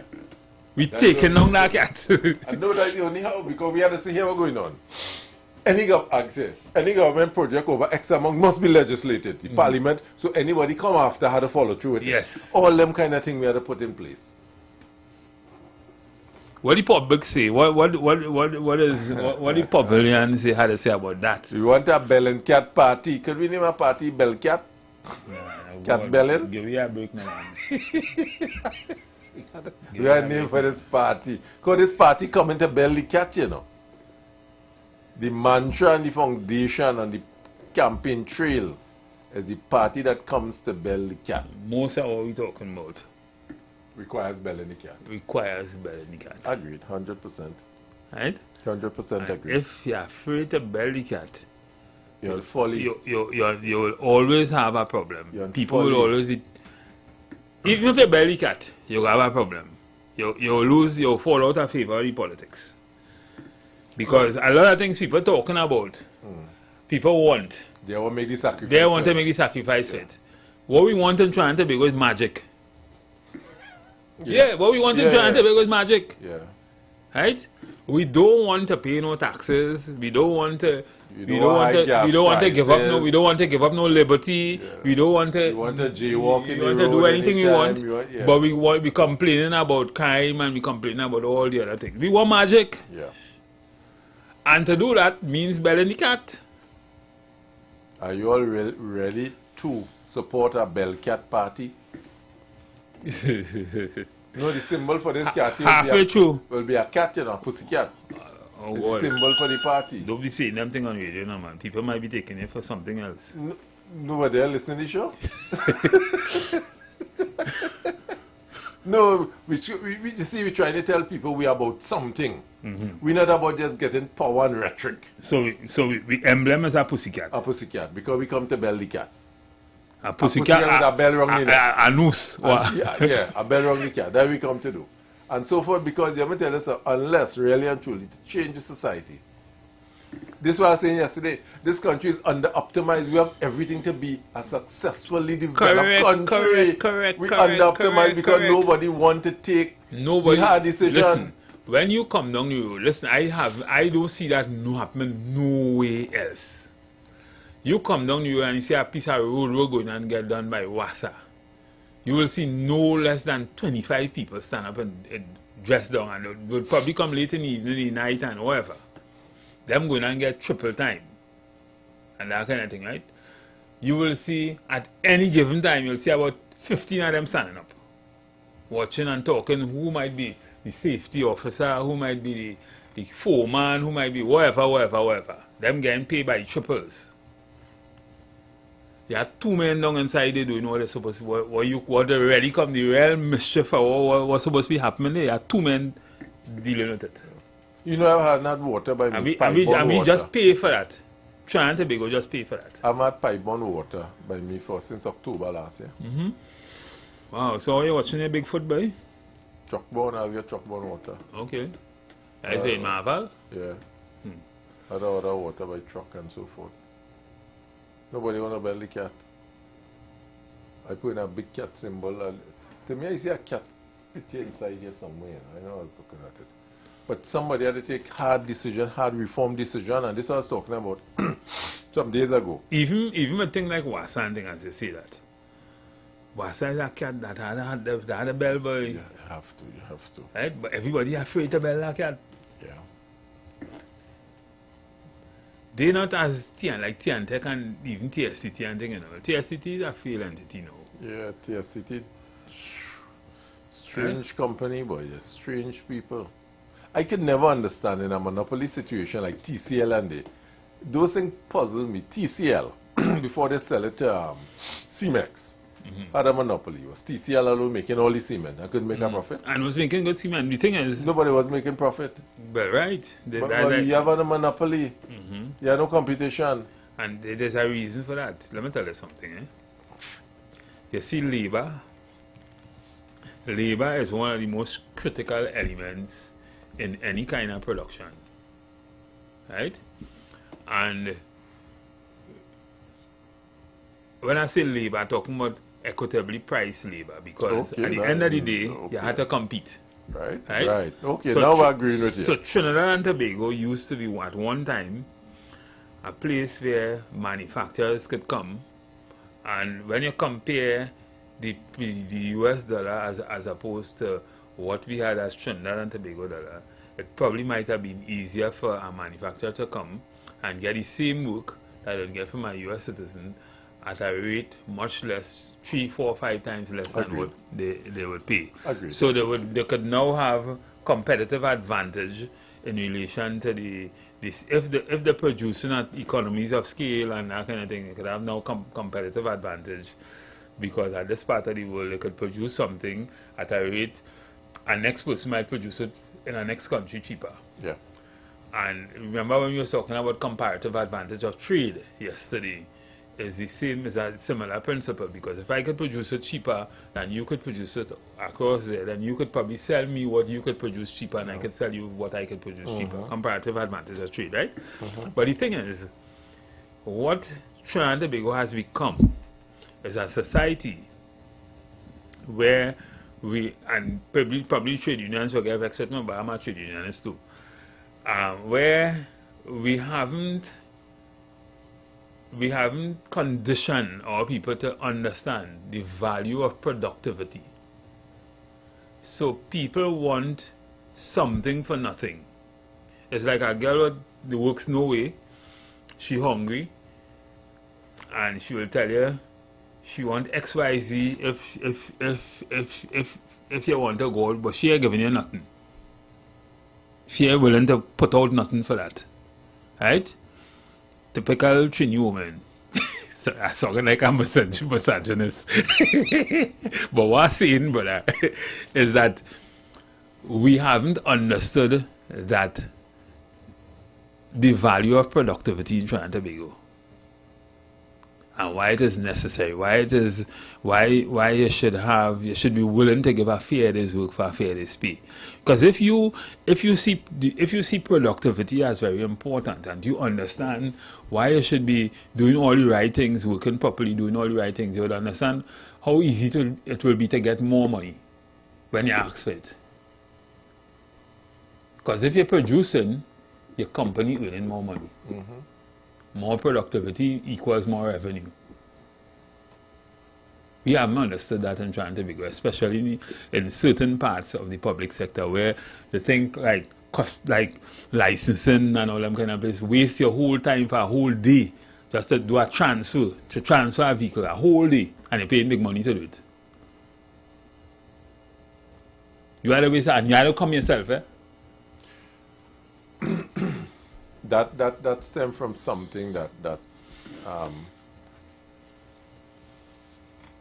when I talk about one process mapping, and I was talking about ISO certification and store certification and so forth.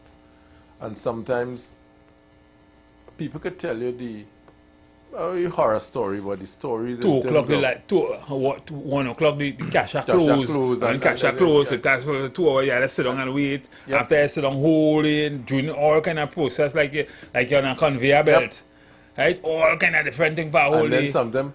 And then 1 o'clock cash are closed, and you have to wait.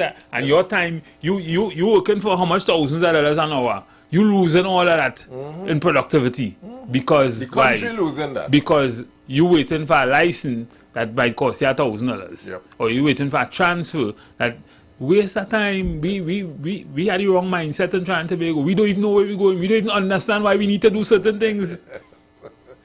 We're doing it, but we don't know the reason why we're doing it too. Like a kind of robot kind of action and so forth. And this is why I talk about in terms of process mapping. This is why I say if we have a clearly defined objective, we talk the pillars the other day and so forth. A lot of people go to work and don't know why they're going to work in the system, you know. Why they're going to work? Because for they want to get paid. They won't get paid, and they do that, but they don't know why they do it. You have trying to mind, you have different things, you have bills to pay. It's a whole cyclical, it's a cycle. You work for me, I pay you. I mean, and if I tell you do nothing you today, pay bills, which comes back to me. You go in a corner and you relax. Well, they tell me do nothing, so I done with that. A lot of time you go in places and the staff telling you the wrong thing. And when you check the next one, they say, nah, you go in hurry, and we go tell you what to do. So it comes back at the end of the day. And I remember at the start of, just before the budget, we were talking a lot about what should be done in Trinidad and Tobago, what we need in Trinidad and Tobago, what should happen in Trinidad and Tobago. And we were talking a lot about labor laws, the change in labor laws. We were talking a lot about agriculture. We were talking a lot about the ease of doing business. And we were saying all these 3 things in particular could change the political dynamic, political economic dynamics in Trinidad and Tobago. To some extent, some people do understand that, right?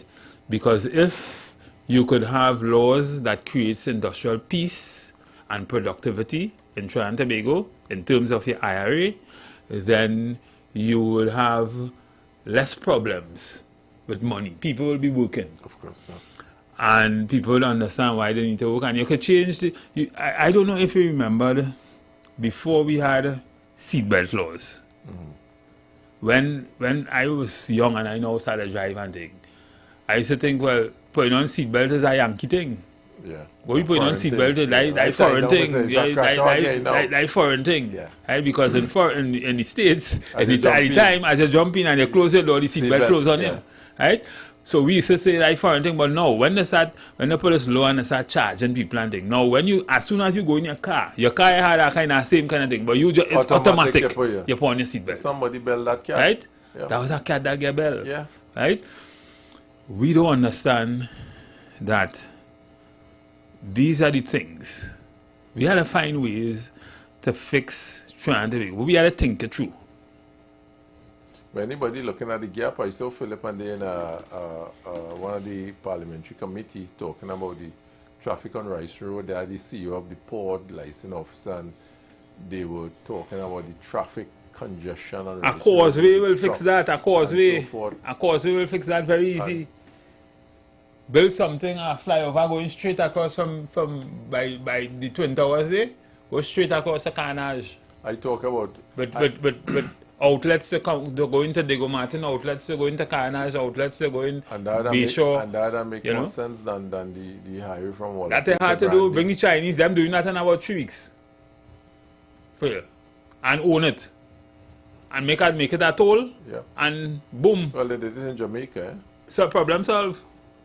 The Chinese will do that for you. You make money, they make money, and you have that whole traffic system down there solving. 3 years to build a bridge by Maraval, about 3 years to build a bridge. But we down here, we looking to do things to make money and all kind of madness and trying to do. Right? Sometimes it's just frustrating just thinking about the system. But anyway, we're going for a break. When we come back, we will... You've got bills to pay, and so do we. Let's go pay some bills on the street 919 FM.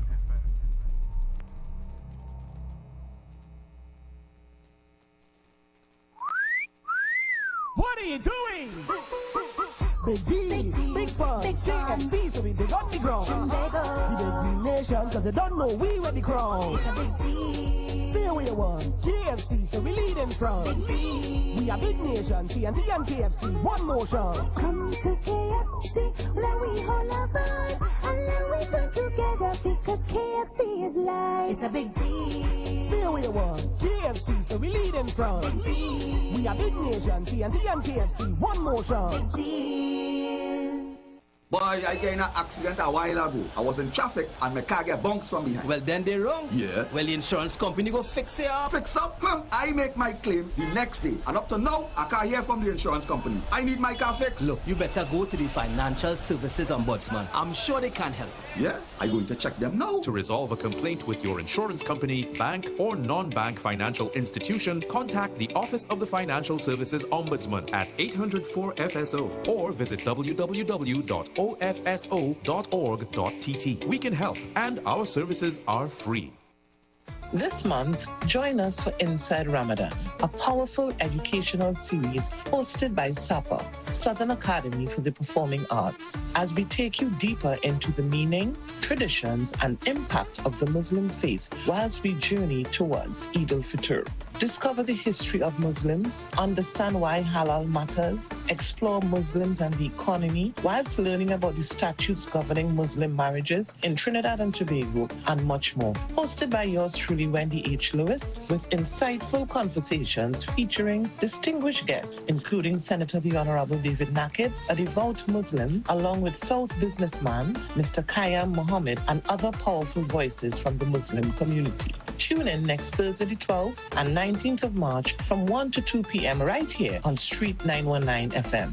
Inside Ramadan, as we empower, educate, and edify the nation in alignment with our corporate social responsibility at SAPA, Southern Academy for the Performing Arts.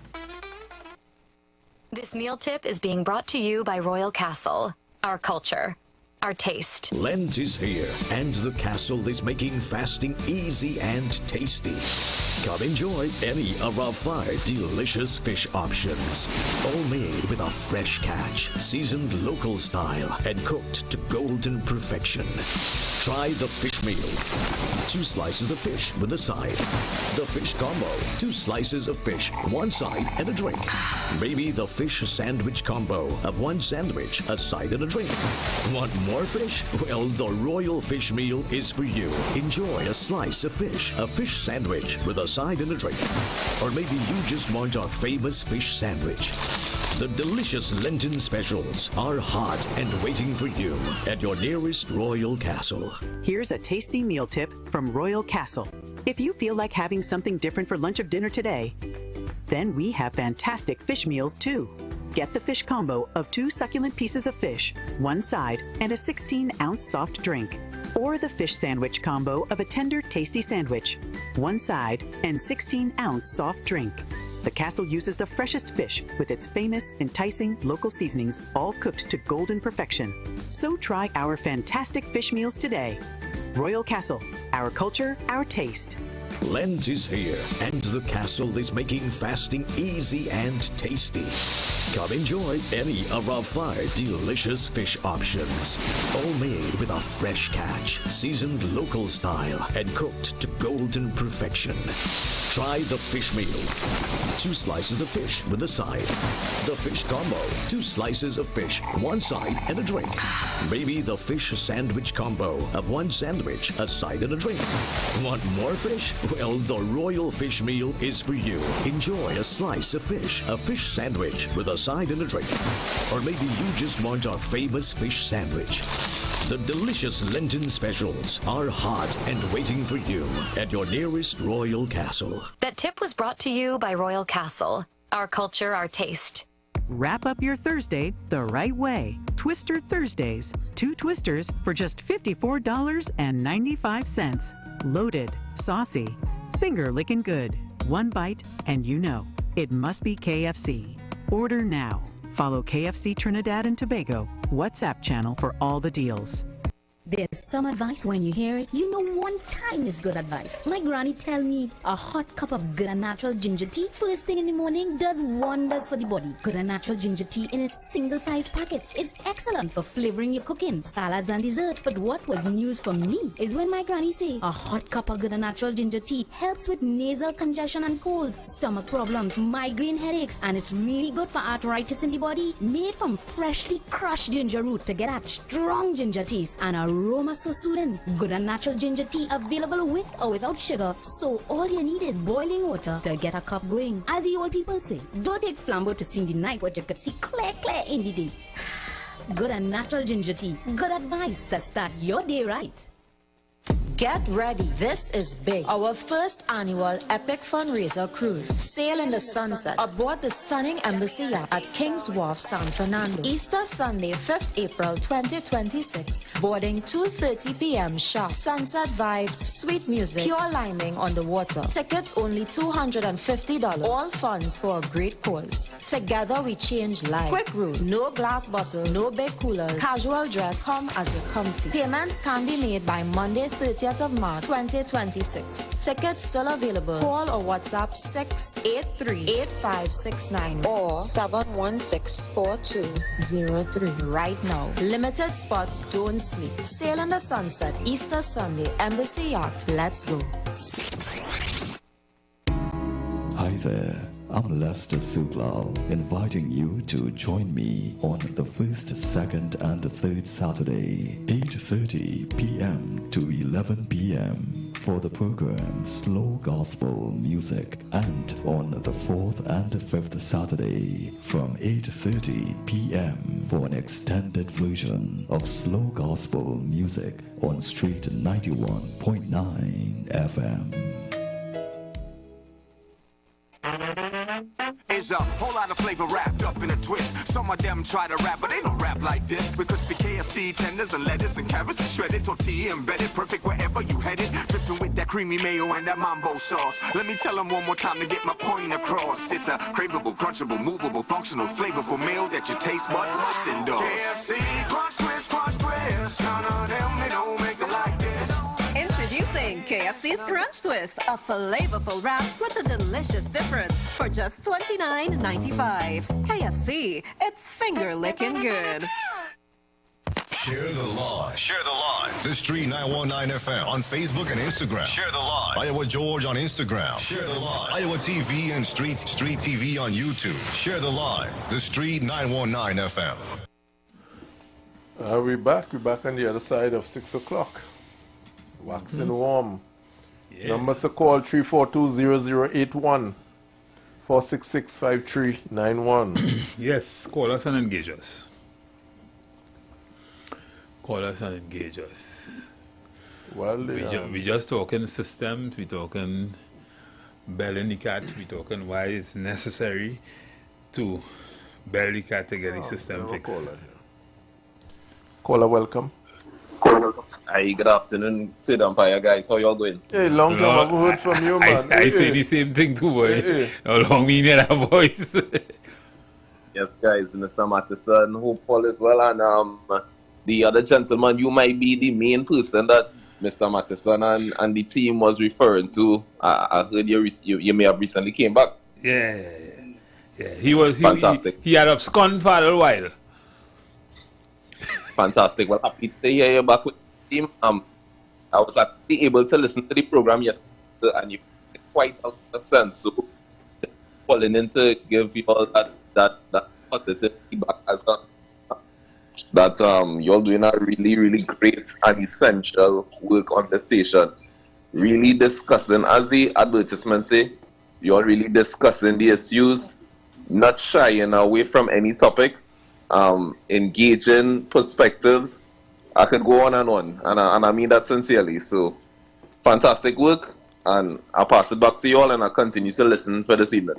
Appreciate it. Right, Appreciate it. Thank you. We try to be as candid as possible, really, Marty. And the colors do shine. I think sometimes that is why our calls are fun in between, because now we don't deal with colors. It's on our side. We ain't dealing with colors. So we don't have this side calling and this side calling. We dealing with systems. The system, processes, methodology.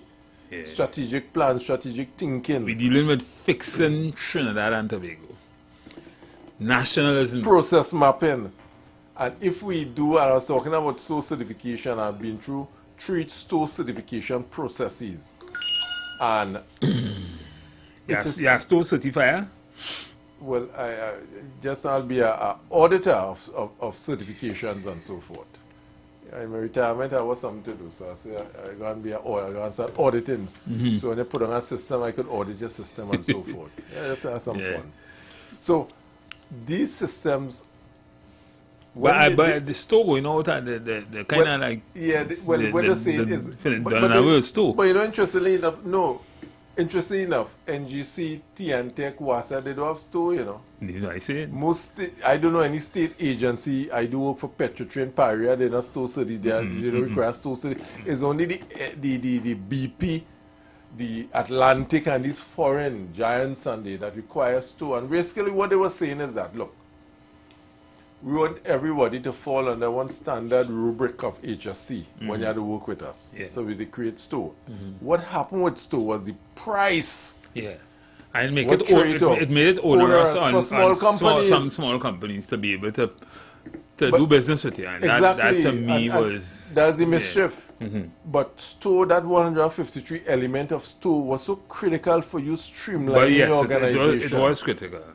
And if every company, with WASA, TNTech, TSTT, and this company, go through the store, what I implore them on your own, just get the store documents and read it through and go through it, your HSC department and see how beneficial it is for your organization to adopt some of these processes in your daily plans and so forth. And you see how your company will transform really and truly. Is a lot of transformative policy and policy guideline. I remember one I talk about it on the radio. One policy was, if you're servicing your own vehicle, for store certification, you have to answer certain questions of how it does dispose of the oil when you change your oil.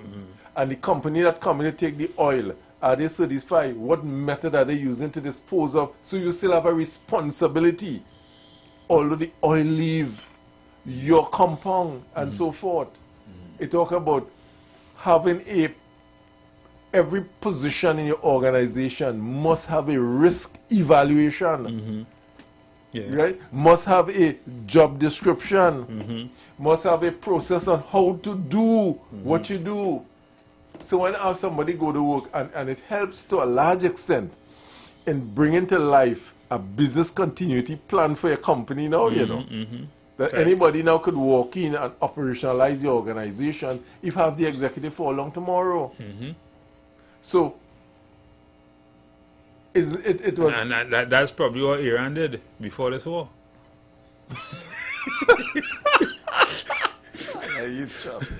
Yeah, that's probably what they did. That's probably what they did before. They get so certified. They operating like so certified on steroids, you know. You say that. I mean, the last hour, I can't jump even the last hour. I listen to news before I come across. I see Israel Prime Minister. Hear what he's saying. Well, Iran doesn't have the capability of building any ballistic missile and so forth right now. And so you're trying to tone it down. The ballistic missile run out. But they're saying that since after the third day.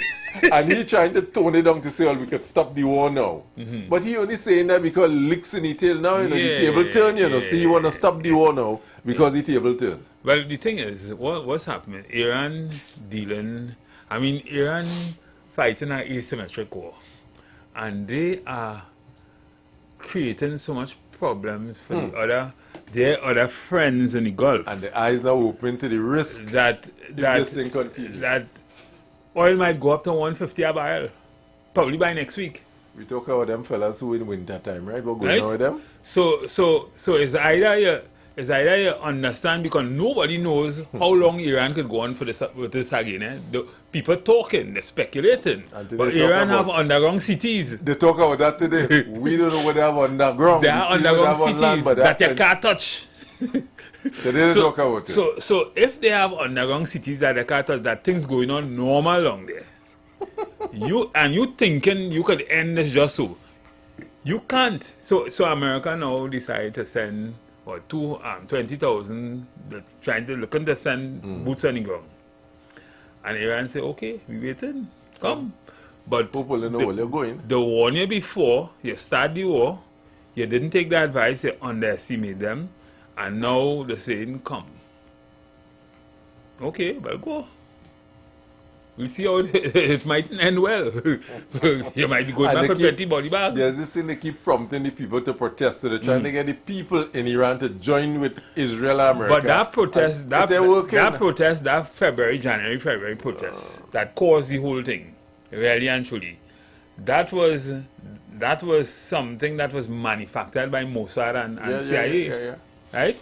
And it failed miserably. So people died in Iran as a result of that, and but they tried that, it didn't really work. So they did what they had to do, because if Trump had said before that in June last year when they said they decimated Fordo and they disrupt or they take away all Iran chances of building a nuclear weapon. How could you then come and say, and the CIA director was asked, how could you now come and say that you're going in there to stop Iran because Iran is building a nuclear weapon? When you kill 100 and how much schoolgirls in the school, you say that Iran had Tomahawk missiles. Trump and them mad. Up to now you can show us one. Trump and them is mad people. And whoever support them crazier than them. Mad people. And clearly the world is seeing how by their action, they are destabilizing the world. Yep. Europe feeling the heat now, you know. Europe feeling the heat? You mean Europe feeling the cold? Well, Europe want to feel the heat because the price of fuel going up so rapidly in Europe now. And this trying to realize this thing is working in our best interest. You see America and NATO and Israel and them are accustomed to quick wars. Yeah, do the thing, come out and overthrow government and whatever. They didn't understand that Iran have been planning for this for years, 30-something years now they're planning this. When they realize now that Iran start hitting some critical facility, largest producer of natural gas in the world, one of the things. Yeah. When they say them fellas mad down there, for all that we could lose with this thing. Yeah, but they're still listening. You see them, they're not seeing the big picture. They're not seeing what Iran trying to do. You hit Iran, the island that producing 90% of Iran gas fields and that kind of thing. You hit the island. And Iran said, if you do that, we will destabilize oil producing nations in the Middle East. And you're vexed when Iran doing it now. Right? Because here we're thinking, it will run out, you know. Iran arms and ammunition will run out at some point in time. That's what them telling themselves. For all you know, Iran must be manufacturing that down there. And probably they have a backdoor where China and Russia could give them certain things. Because I know China and Russia in particular, giving them intelligence. The thing about it, you don't know how much they have, so you don't know when it will run out. Exactly. So you know when it going to stop. And you know they're up in the ante every day, right? Stronger and stronger and stronger weapons. They blow things by some American embassy. They throw some bomb now and yeah, it's really getting chaotic over there. I mean, we never experienced something like that. We may never experience something like that. We may never live our generations, except those who went into World War I and to some extent World War II, and that was nothing compared to this kind of war. These are different kind of wars. But Iran said, we will determine when the war stops, you know. Whereas we're saying, well, we could stop now and we could dialogue, and Iran is saying, no. And all get a chance to dialogue after June 2015. All get a chance, all been dialoguing and all was trying to bomb Iran, planning to bomb Iran. Iran said, no, we will determine when it ends. So we as a society, Caribbean, Trinidad, we can understand that. We can't even understand what is the cause, why what is happening. Because we are still thinking, for some reason, we are still thinking that Iran is mad people. And what they're doing is just crazy. Although we benefiting to some extent. Yeah, sometimes benefit could be short term, you know, because sometimes you end up with, when you think you're benefiting, you end up with that triplet. Or you have no money to buy Pampers. Well, one thing I know for sure, the government, at least for this year, right, trying to make will meet their projections. Well, it surpassed the projection. As it relates, because the budget was pegged on $76 They passed that, right? So they will meet the projection, even if, I mean, oil is what, 118 today? By default. 118. But a winner's a winner, they say. A winner's a win. So we could double it. Yeah. That mightn't be a bad thing. I mean, just started to produce more. We are uncap some of them wells and, you know, started to produce more. But we could be doing so much better if we had a refinery up and running. Yeah. And the possibility of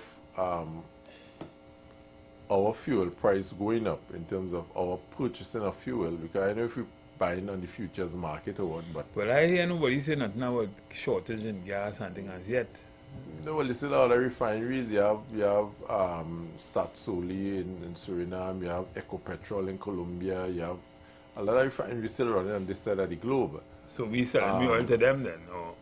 Yeah, we're selling crude to some of these guys. We could get finished product from Houston, all about sell a finished product. Mexico, you have finished product, and so.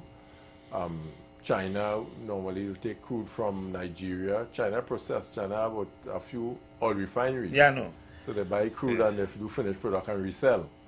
So, but what happens during war is the hoarding, where I try to make sure I have enough based on this war to satisfy my internal demands. No, remember, most of those countries have strategic reserves. And how much reserves should that have? I don't know. I have to find out. We have plenty tang long, so when the oil fields, I don't know what strategic reserve. Let's find out if how the storage we have could take Trinidad a week without. I also know that. How long does it take to fill up all? No, in terms of if we don't get fuel for a week. You mean fuel? Oh, I thought it was fuel. Okay, fuel you talking about? Fuel to keep our vehicles on the road and so forth. I don't know. That critical thing, you know. It is. That critical thing, where we stand with that. And again, we talk about structuring our country and, to be resilient, to stand shocks, external shocks and so forth. We have so much to do. What is important, we just need leadership to have it done, you know, because we are the people, we are the human resource capacity, you know, just some leadership and some belling of the cat, and we could get this thing done, you know, man. We're not short of talent, really and truly, in this country. And if we can harness those talents in a specific direction, we could achieve a lot. Really and truly, we could achieve a lot. And we have to get off the corruption thing and the foolish thing. We talk about the roads in Trinidad. A simple thing that we shouldn't be spending 300 million every year to fix the same thing over and over. We had to be mad. We had to be seriously corrupt and haters of our own country to be doing things like that. How you every year spend over 300 million to fix the same thing over and over, when there are solutions that could give you a road that will last 15 and 20 years consistently. And you know why are we not doing it? Why, you understand? Why are we so hateful to our own country as a people? Well, it must be a reason. Corrupt. I mean, we corrupt, we wicked and vile.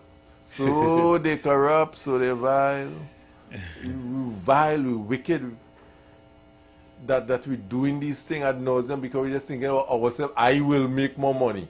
Well, if he can mash up and she can mash up and we care about them, I make more money. You really think it's that way?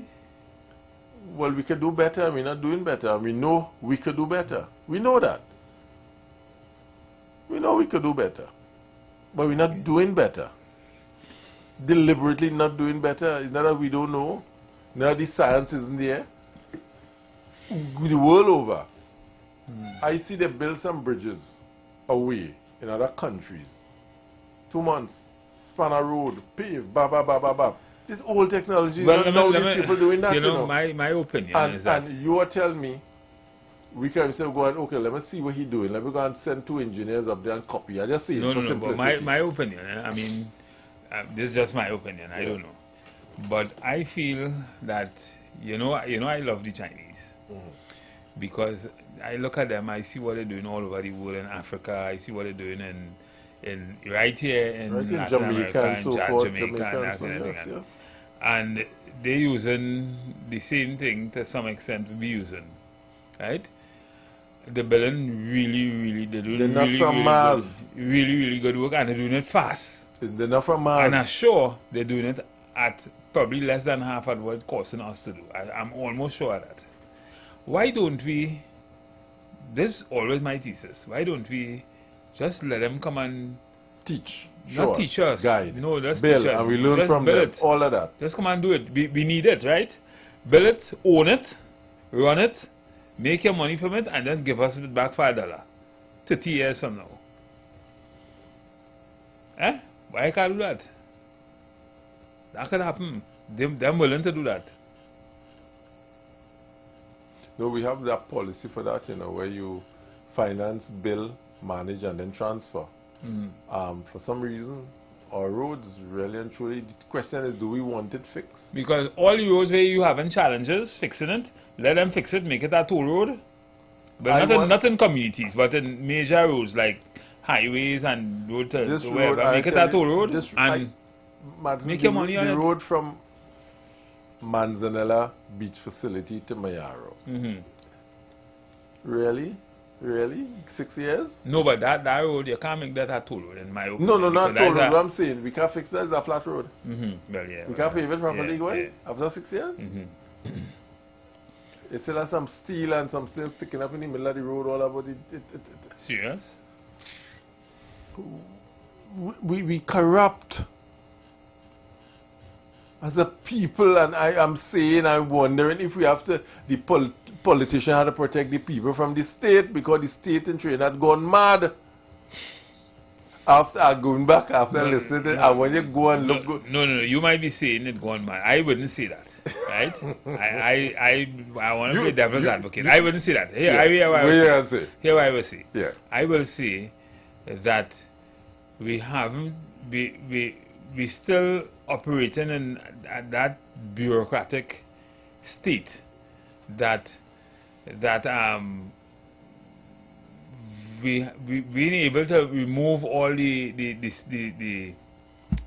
blockages that causing us not to be able to do certain things in a timely way. You know? No. I just saying because it cannot be that we corrupt.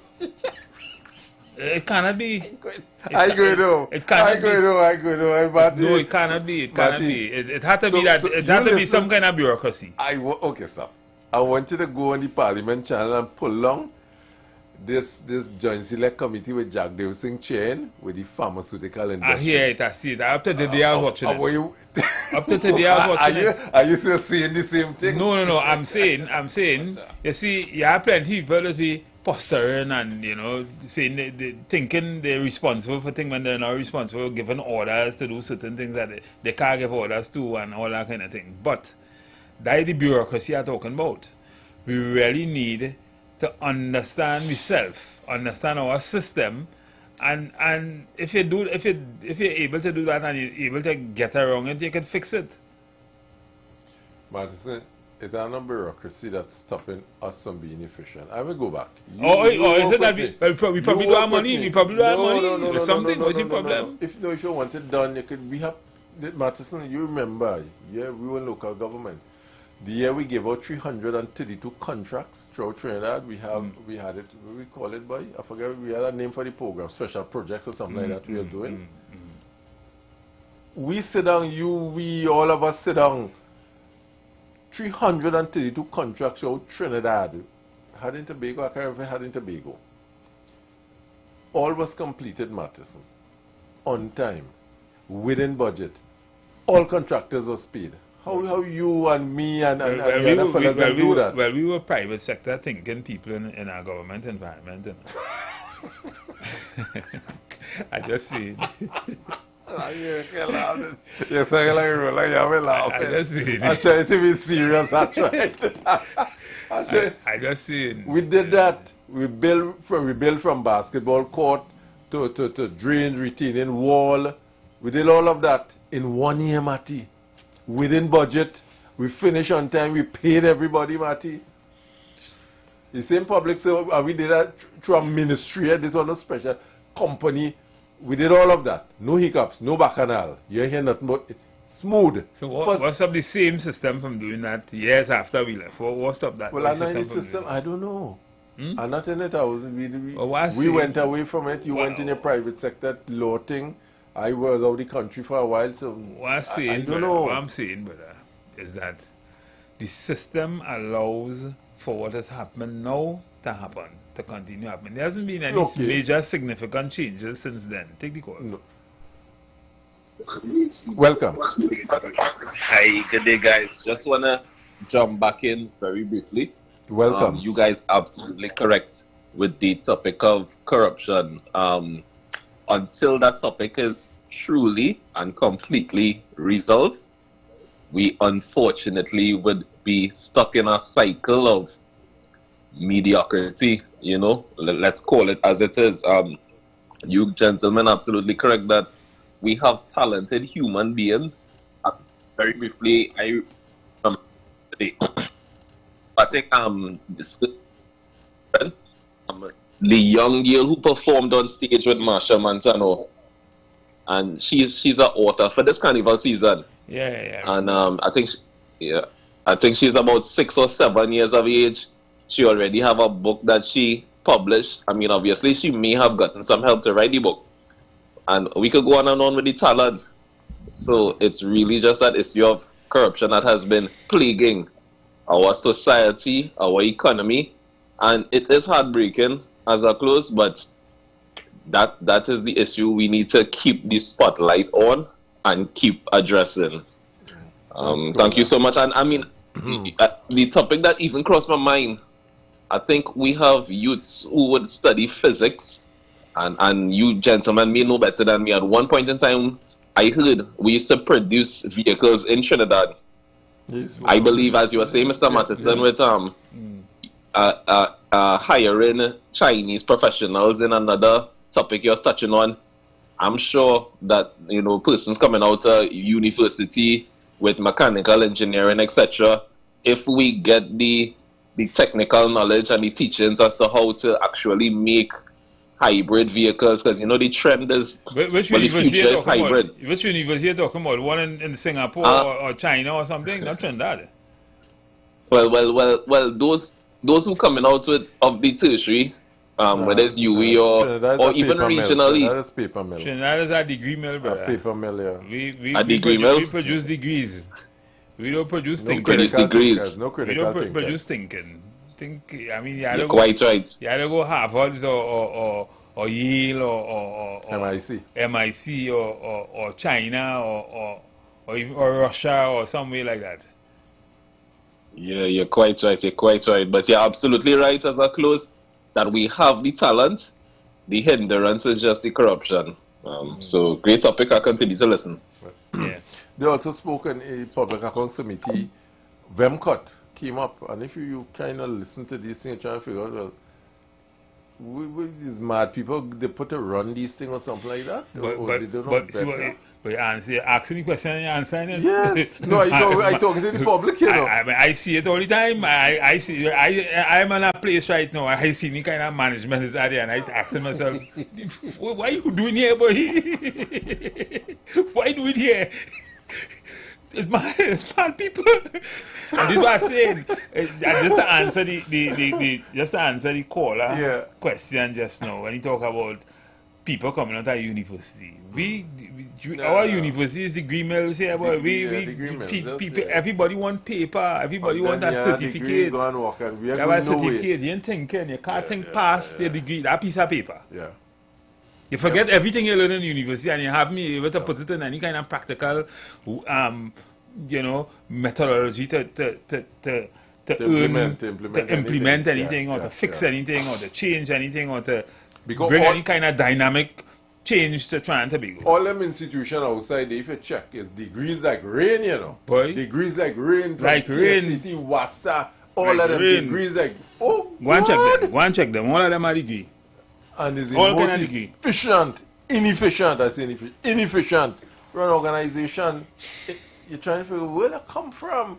No strategy. And yes, two of my degrees was in Trinidad and Tobago.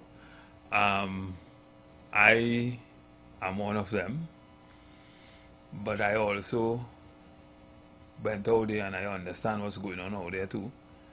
And I understand that critical thinking is more important than a degree. Listen, Selvon, 3/4 of what I learn and know today and to do, I learned it on YouTube. Well, I can attest to that. To the callers, that kitchen, let's say, I know you can show that kitchen, that you build over a whole, I try to figure out, well, who is the contractor? But you have to see what I do. Listen, everything I learn, I do a pump house the other day. I went and see pump house for a man pay all kind of thing for a pool. Yeah. And I sit down and I watch a few days a fella named Swimming Pool Steve on YouTube. And I get all the equipment because people just do all kind of thing and pass it for pool and pump house and thing in Trinidad and Tobago. Right? I just wanted to segue a little bit. But you could learn anything. I remember when I was doing my masters, I was having problems with a concept. And I went on YouTube. And I didn't only learn that concept. I could teach it after. Because I put it in practical, I learn how to make it make sense. How to solve a problem with it. You learn all that on YouTube. When my son they just started studying medicine, most of his work, he was getting it on YouTube. Yeah. You could learn anything on YouTube. And some will say, well, no, because, listen, if you want to learn about one thing, mechanical engineering, it's about 20,000 different videos and teachers will teach you different things. So you could watch a few of them, and you could pick sense out of nonsense, and you'll see the similarities, you'll see the common trend, you will know exactly what is the right thing to do. I did Six Sigma. Few people have certification in Six Sigma in Trinidad. And after we did it, they end up putting the whole course on YouTube, This is what I'm so you saying. can learn the whole course of Six Sigma. This is what I'm saying. White belt, green belt. So on YouTube, you so correct, So the thing is, we talking about all the we like certification and trying to go, but it have plenty certified people can't do what I could do in a trade. It has nothing I can do in trade. Me. Yep. Well, I see it. That's a fact. You buy your tools, you go on Amazon or wherever, you buy your tools, good tools.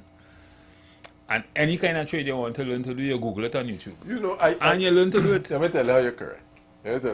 Come now, man. Before, I was talking about sports. So I used to play basketball and things like that, but basketball wasn't my forte. You know, it was my sport I like? Drag racing. I used to build my own cars, you know. I used to build my own engine, my gearbox, my differential. From YouTube, they had Haynes catalog. Me, you know, mechanical, I never did mechanical engineering, but what I'm saying, the knowledge is out there. Yes. Okay, what are we doing? We're doing a drag race or we're doing a circuit. If we're doing drag race, okay, I know how to change up my gears in my differential because I want a 4.1 to 1 ratio because I want fast takeoff. We're going to do circuit at 3.89 to 1. And you understand what I'm saying? Well, I learned to do that yet. No, well, it's on my light. So I know some build engines, build my whole car engine and stuff, change up my gears and my gearbox based on the race I'm going to and so forth. But this is available. And no, all of that is available on YouTube. Free. You just had the internet. Yeah. You just had the internet. You know, so it's just the world has changed.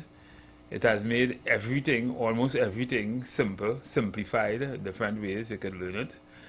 And save yourself money and time and everything. A lot of the problems. And yet, we have, Martin, we still have. I spoke about the flooding in Trinidad and so forth. And Trinidad is so easy to divert and move water around and so forth because we're small. This why I make it easy. So if you flooding, I could pull water from you and throw it in the next area and so forth, you know. We connected and so forth. We have dams, we have reservoirs, we have retention ponds and so forth. So I know the rainfall in Penal and how much water will come because normally when rainfall in Trinidad, a flood does last a few hours, you know. It come up and they go down one time. So it's a matter of capturing that water that causing distress to people and shifting it somewhere else. Philip Alexander is talking about that all the time. It's easy to do. Hey, Capture, treat. Hey, Philip, there's some road in Cashew Garden age, you see, and we had to talk about that, brother. Hey, Philip, it's about Pisa Road in Mova, boy, by Market School, boy. We here come and check it out. Daddy, boy. Philip is the boy. Watch that. We come to Ram Shop talk with Philip. He mean well. He's passionate, he committed and so forth. And I know this government and this country can get some good results. I see you start walking about in Port of Spain and that kind of thing in them housing scheme and thing. Come down, move on, man. Come and check out the roads. Eventually, I feel he ended up with administration. I thought, you know, I thought he would have ended up with local government or something like that. A ministry that is in every community and active. I thought so. Don't move my bestie. We are the best minister. We are the best. Yes. No, at the time. Well, then when they put her, take that away from Khadija. When they put her there, I said, all right, cool. I can't argue with that. I can't argue with that at all. I can't argue. Best fit. Yeah, best fit. But I say, I put him in a place where, here what, you like to fix thing? I give fix thing man. I give a ministry with some resources. They want to do talk. The fix it ministry. The fix it ministry. Right? Yeah, some road, call him. Hey, fill him a road bad. All right, he pull a crew and he go and fix the road. You call him on what? Let me see, something 281 Phil or something so? Yeah. Phil is a good one. He's a good one. We've been with him some years now. Yeah, you call him on 702 Phil. 702 Phil, man. Yeah. I'll call him tomorrow, please God. And I know I work with him. He means well. And he's one that should be given some real support and so forth with what he's doing and what he it's just a name you're carrying by Alexander, but that name dragging the flag, but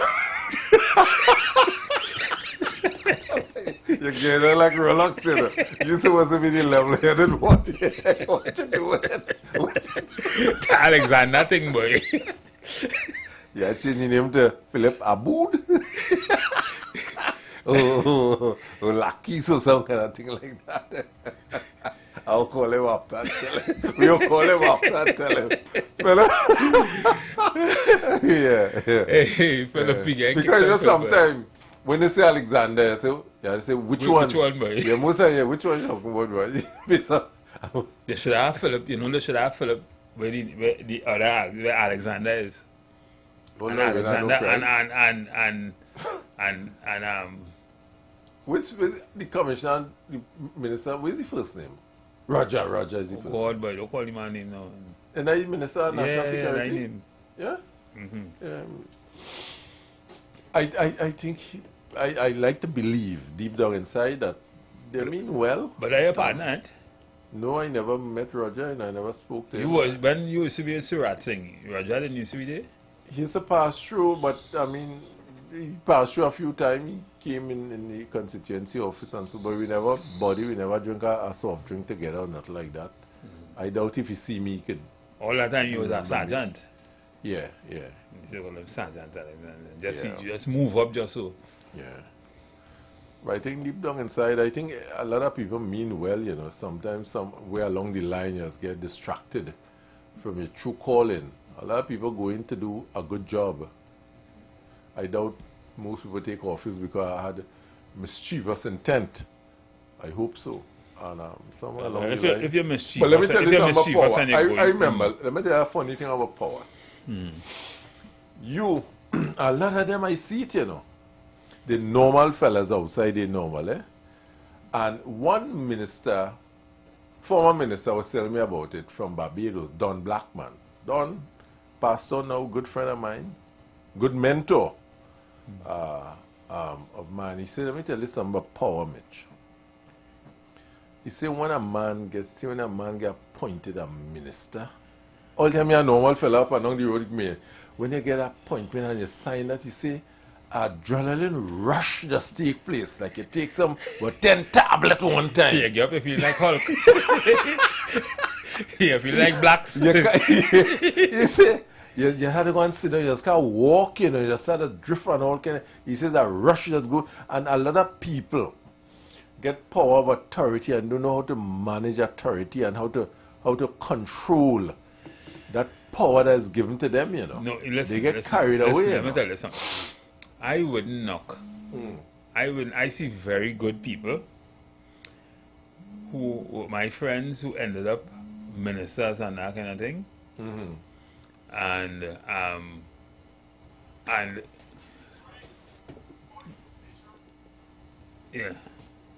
who end up ministers and thing, and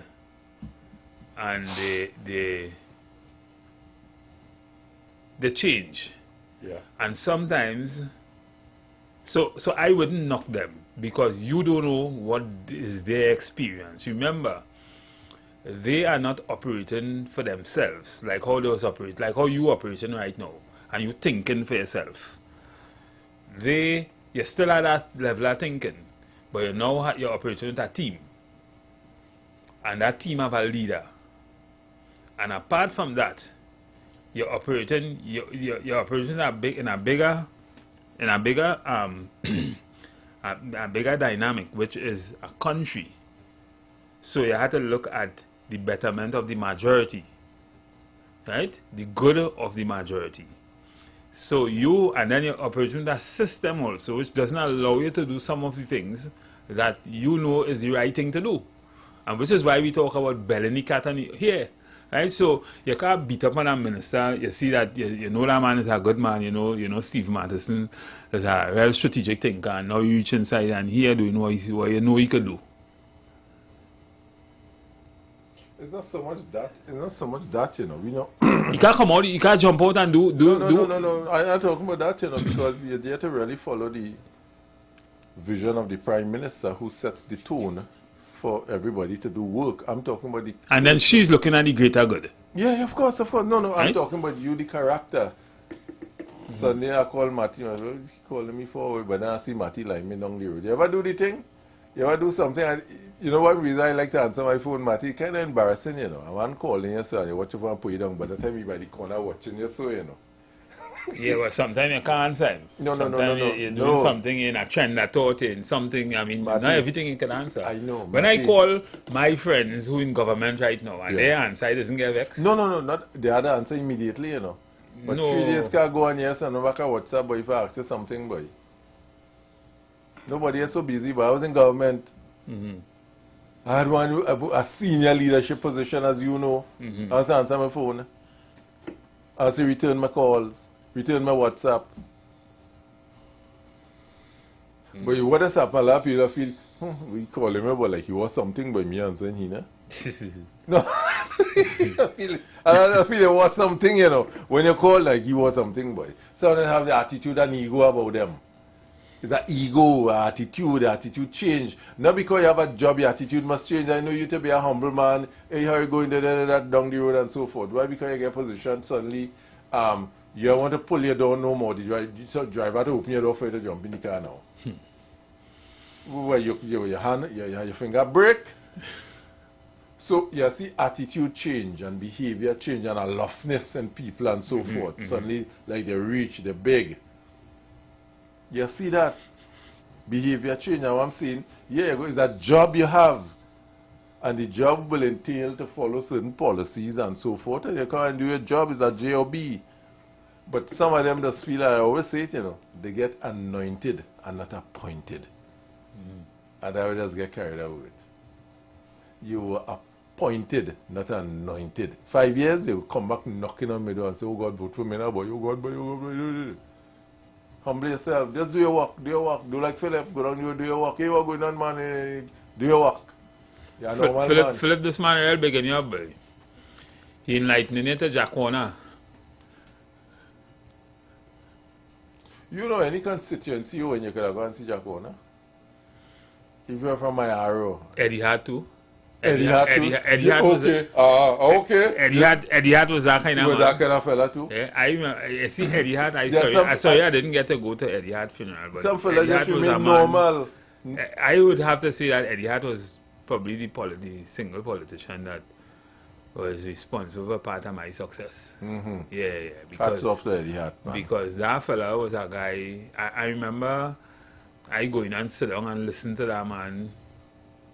I sit down over the road from he was doing a cottage meeting and I sat down listening to him, and when he finished he came and talked to me and thing and he told me something which I never forgot. He said, you see you, I look at you and we had spoken before and I see something in you that tells me that you is a man of business. I want for us to sit down and talk. And we had a lot of conversations after, and a lot of things happened after, right? But that guy was a guy who, he loved people. Yeah. Right? And he was willing to have people from all over Trinidad used to come by that man's office. I used to be by his office regularly. People from all over Trinidad used to come by that man's office. And things changed a lot when he wasn't the MP again, and I think Esther... What was her name? Esther Leger became the MP for Tunapuna. Things changed drastically. But she was good too. But nobody could beat Eddie Hart. Yeah. And there are some people who got to office but maintained their character, who they were. The office didn't change them. And he was one of those kind of person. Office never changed him. He remained the same simple guy. Like Rennie Dumas and them fellas and them who will sit down by the corner with you and talk with you anyway. Yeah. When past the street, although that office and that level of humility and so forth. But Jack Warner to an extent is like that, you know. Yes. He will entertain you. Yes. He's never too busy for you because he take that out. He had to serve people. And the aloofness never, the trappings of office and things never distract them from the truth, from the calling. Yeah. So, and they were talking about some people and suddenly the big gallery and I think Philip like that too, if I'm not making a mistake. Philip down too. My boy tell me, see Philip in a redemption concert. Philip in a redemption concert. He got to scan. Now walking and hey, what's up, man? Yeah. He's talking the language. He's talking. I Philip. Philip, give me a call, brother. Philip Alexander. Give me a call. Yeah. Philip in a redemption concert. And we had to find. And over the Prime Minister find a position for him that where he could really execute and release that burst of energy for helping people, that passion he have, and let it be realized in a true way. And somewhere along, he liked people. He just, for some reason, he just like people. It's just that like he never come out of that campaigning mode, boy. It's like he campaigning still, boy. No, well, that energy have this why the prime minister. Yeah, real energy, you know. Yeah, like he OCD. He not no OCD.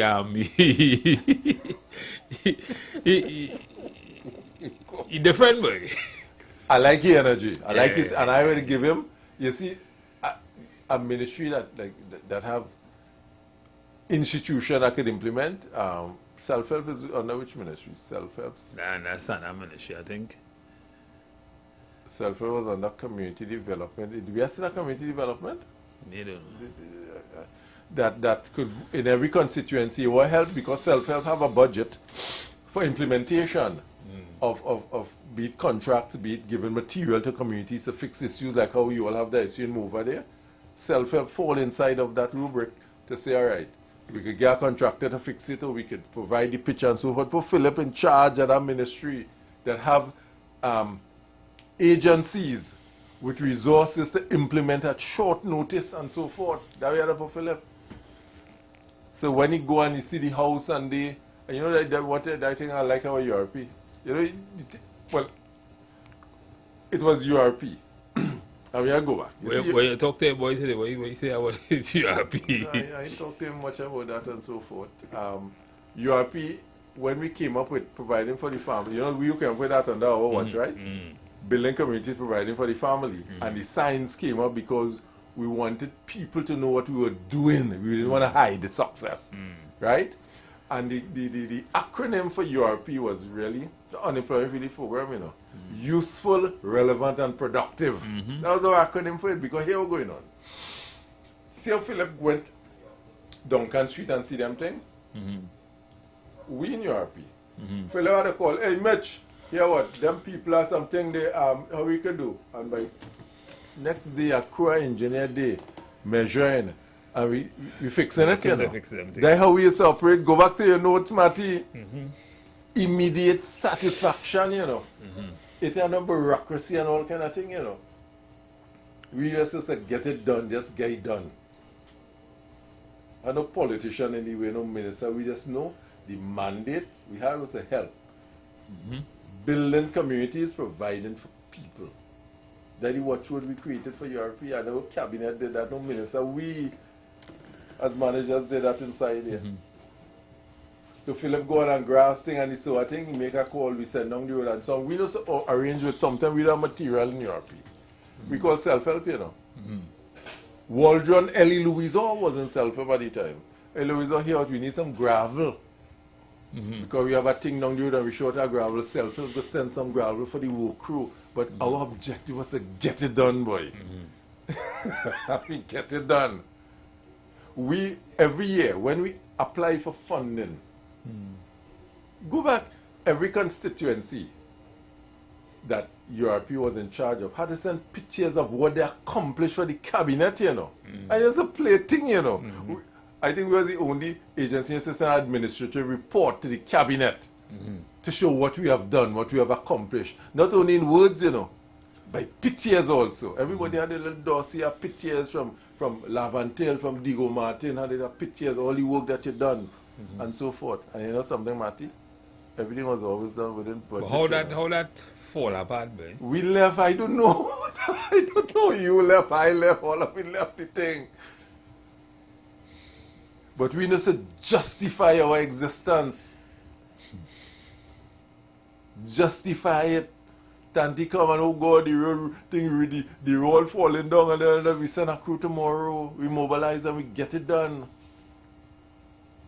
Every year we used to send an administrative report to cabinet on our accomplishment. Every constituency, every region, the 12 region had to send pictures of all their accomplishment and so forth to the cabinet. That was Lenny said, Joliul, Patos was the PM at the time and so forth. So they see our accomplishment. This is why our funding was never challenged because we justified the money the cabinet gave us. We never had no problem for funding. Because there's the real measurable work being done.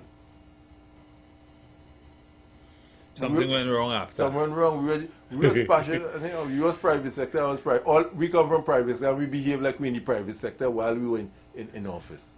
Then we wasn't in no kind of corruption. We didn't want to teach nobody money too. That's the next problem. We had more fun getting jobs done. That's be fun. And to compete, each region doesn't be competing who did more work and all kind of things. There's the excitement inside there. And then that reached that boiled straight down to nothing. How did we get so much so that you know that they shut it down? Yeah, they shut it down. But it could be revived. It could be revived on a proper structure and leadership and so forth. But the thing is, it's shut down. You're saving that money and being seen. I mean, no, the things haven't changed significantly. So, which is a good thing. Maybe we could direct our resources into something more productive to fix Trinidad and Tobago. And at the end of the day, you know, we here to advise, support, lend an ear and lend a hand. We are just talking because we're murderers. Yeah.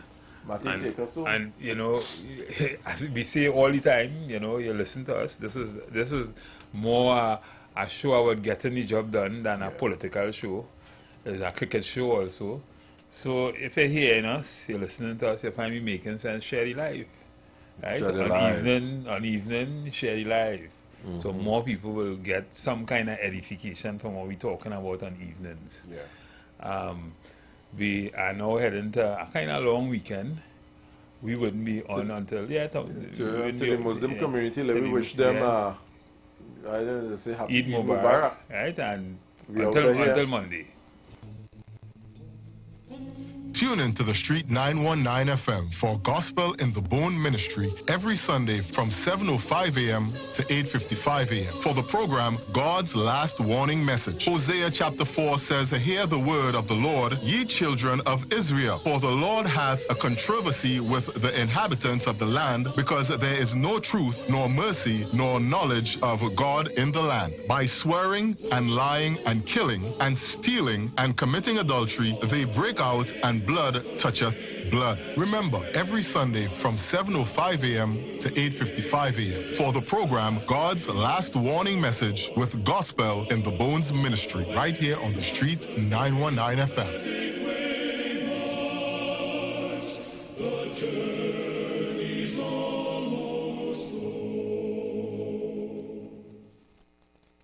You've got bills to pay, and so do we. Let's go pay some bills on the Street 919 FM.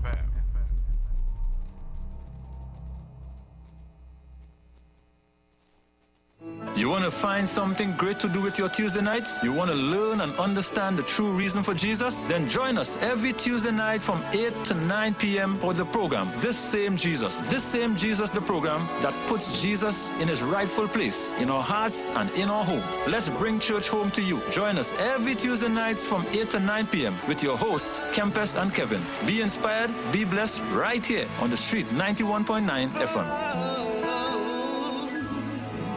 Falling in love with Jesus.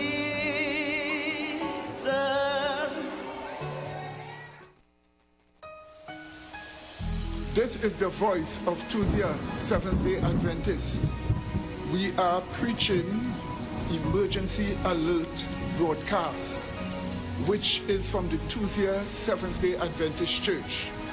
We will be featuring voices of brethren from different parts of the world, preaching the gospel, preaching prophecy as it relates to current events and the ending of the world. Listen to us on 91.9 FM every Sunday from 9:05 a.m. to 10 a.m. on Sundays. May God bless you as you learn the truth. In Jesus' name, amen.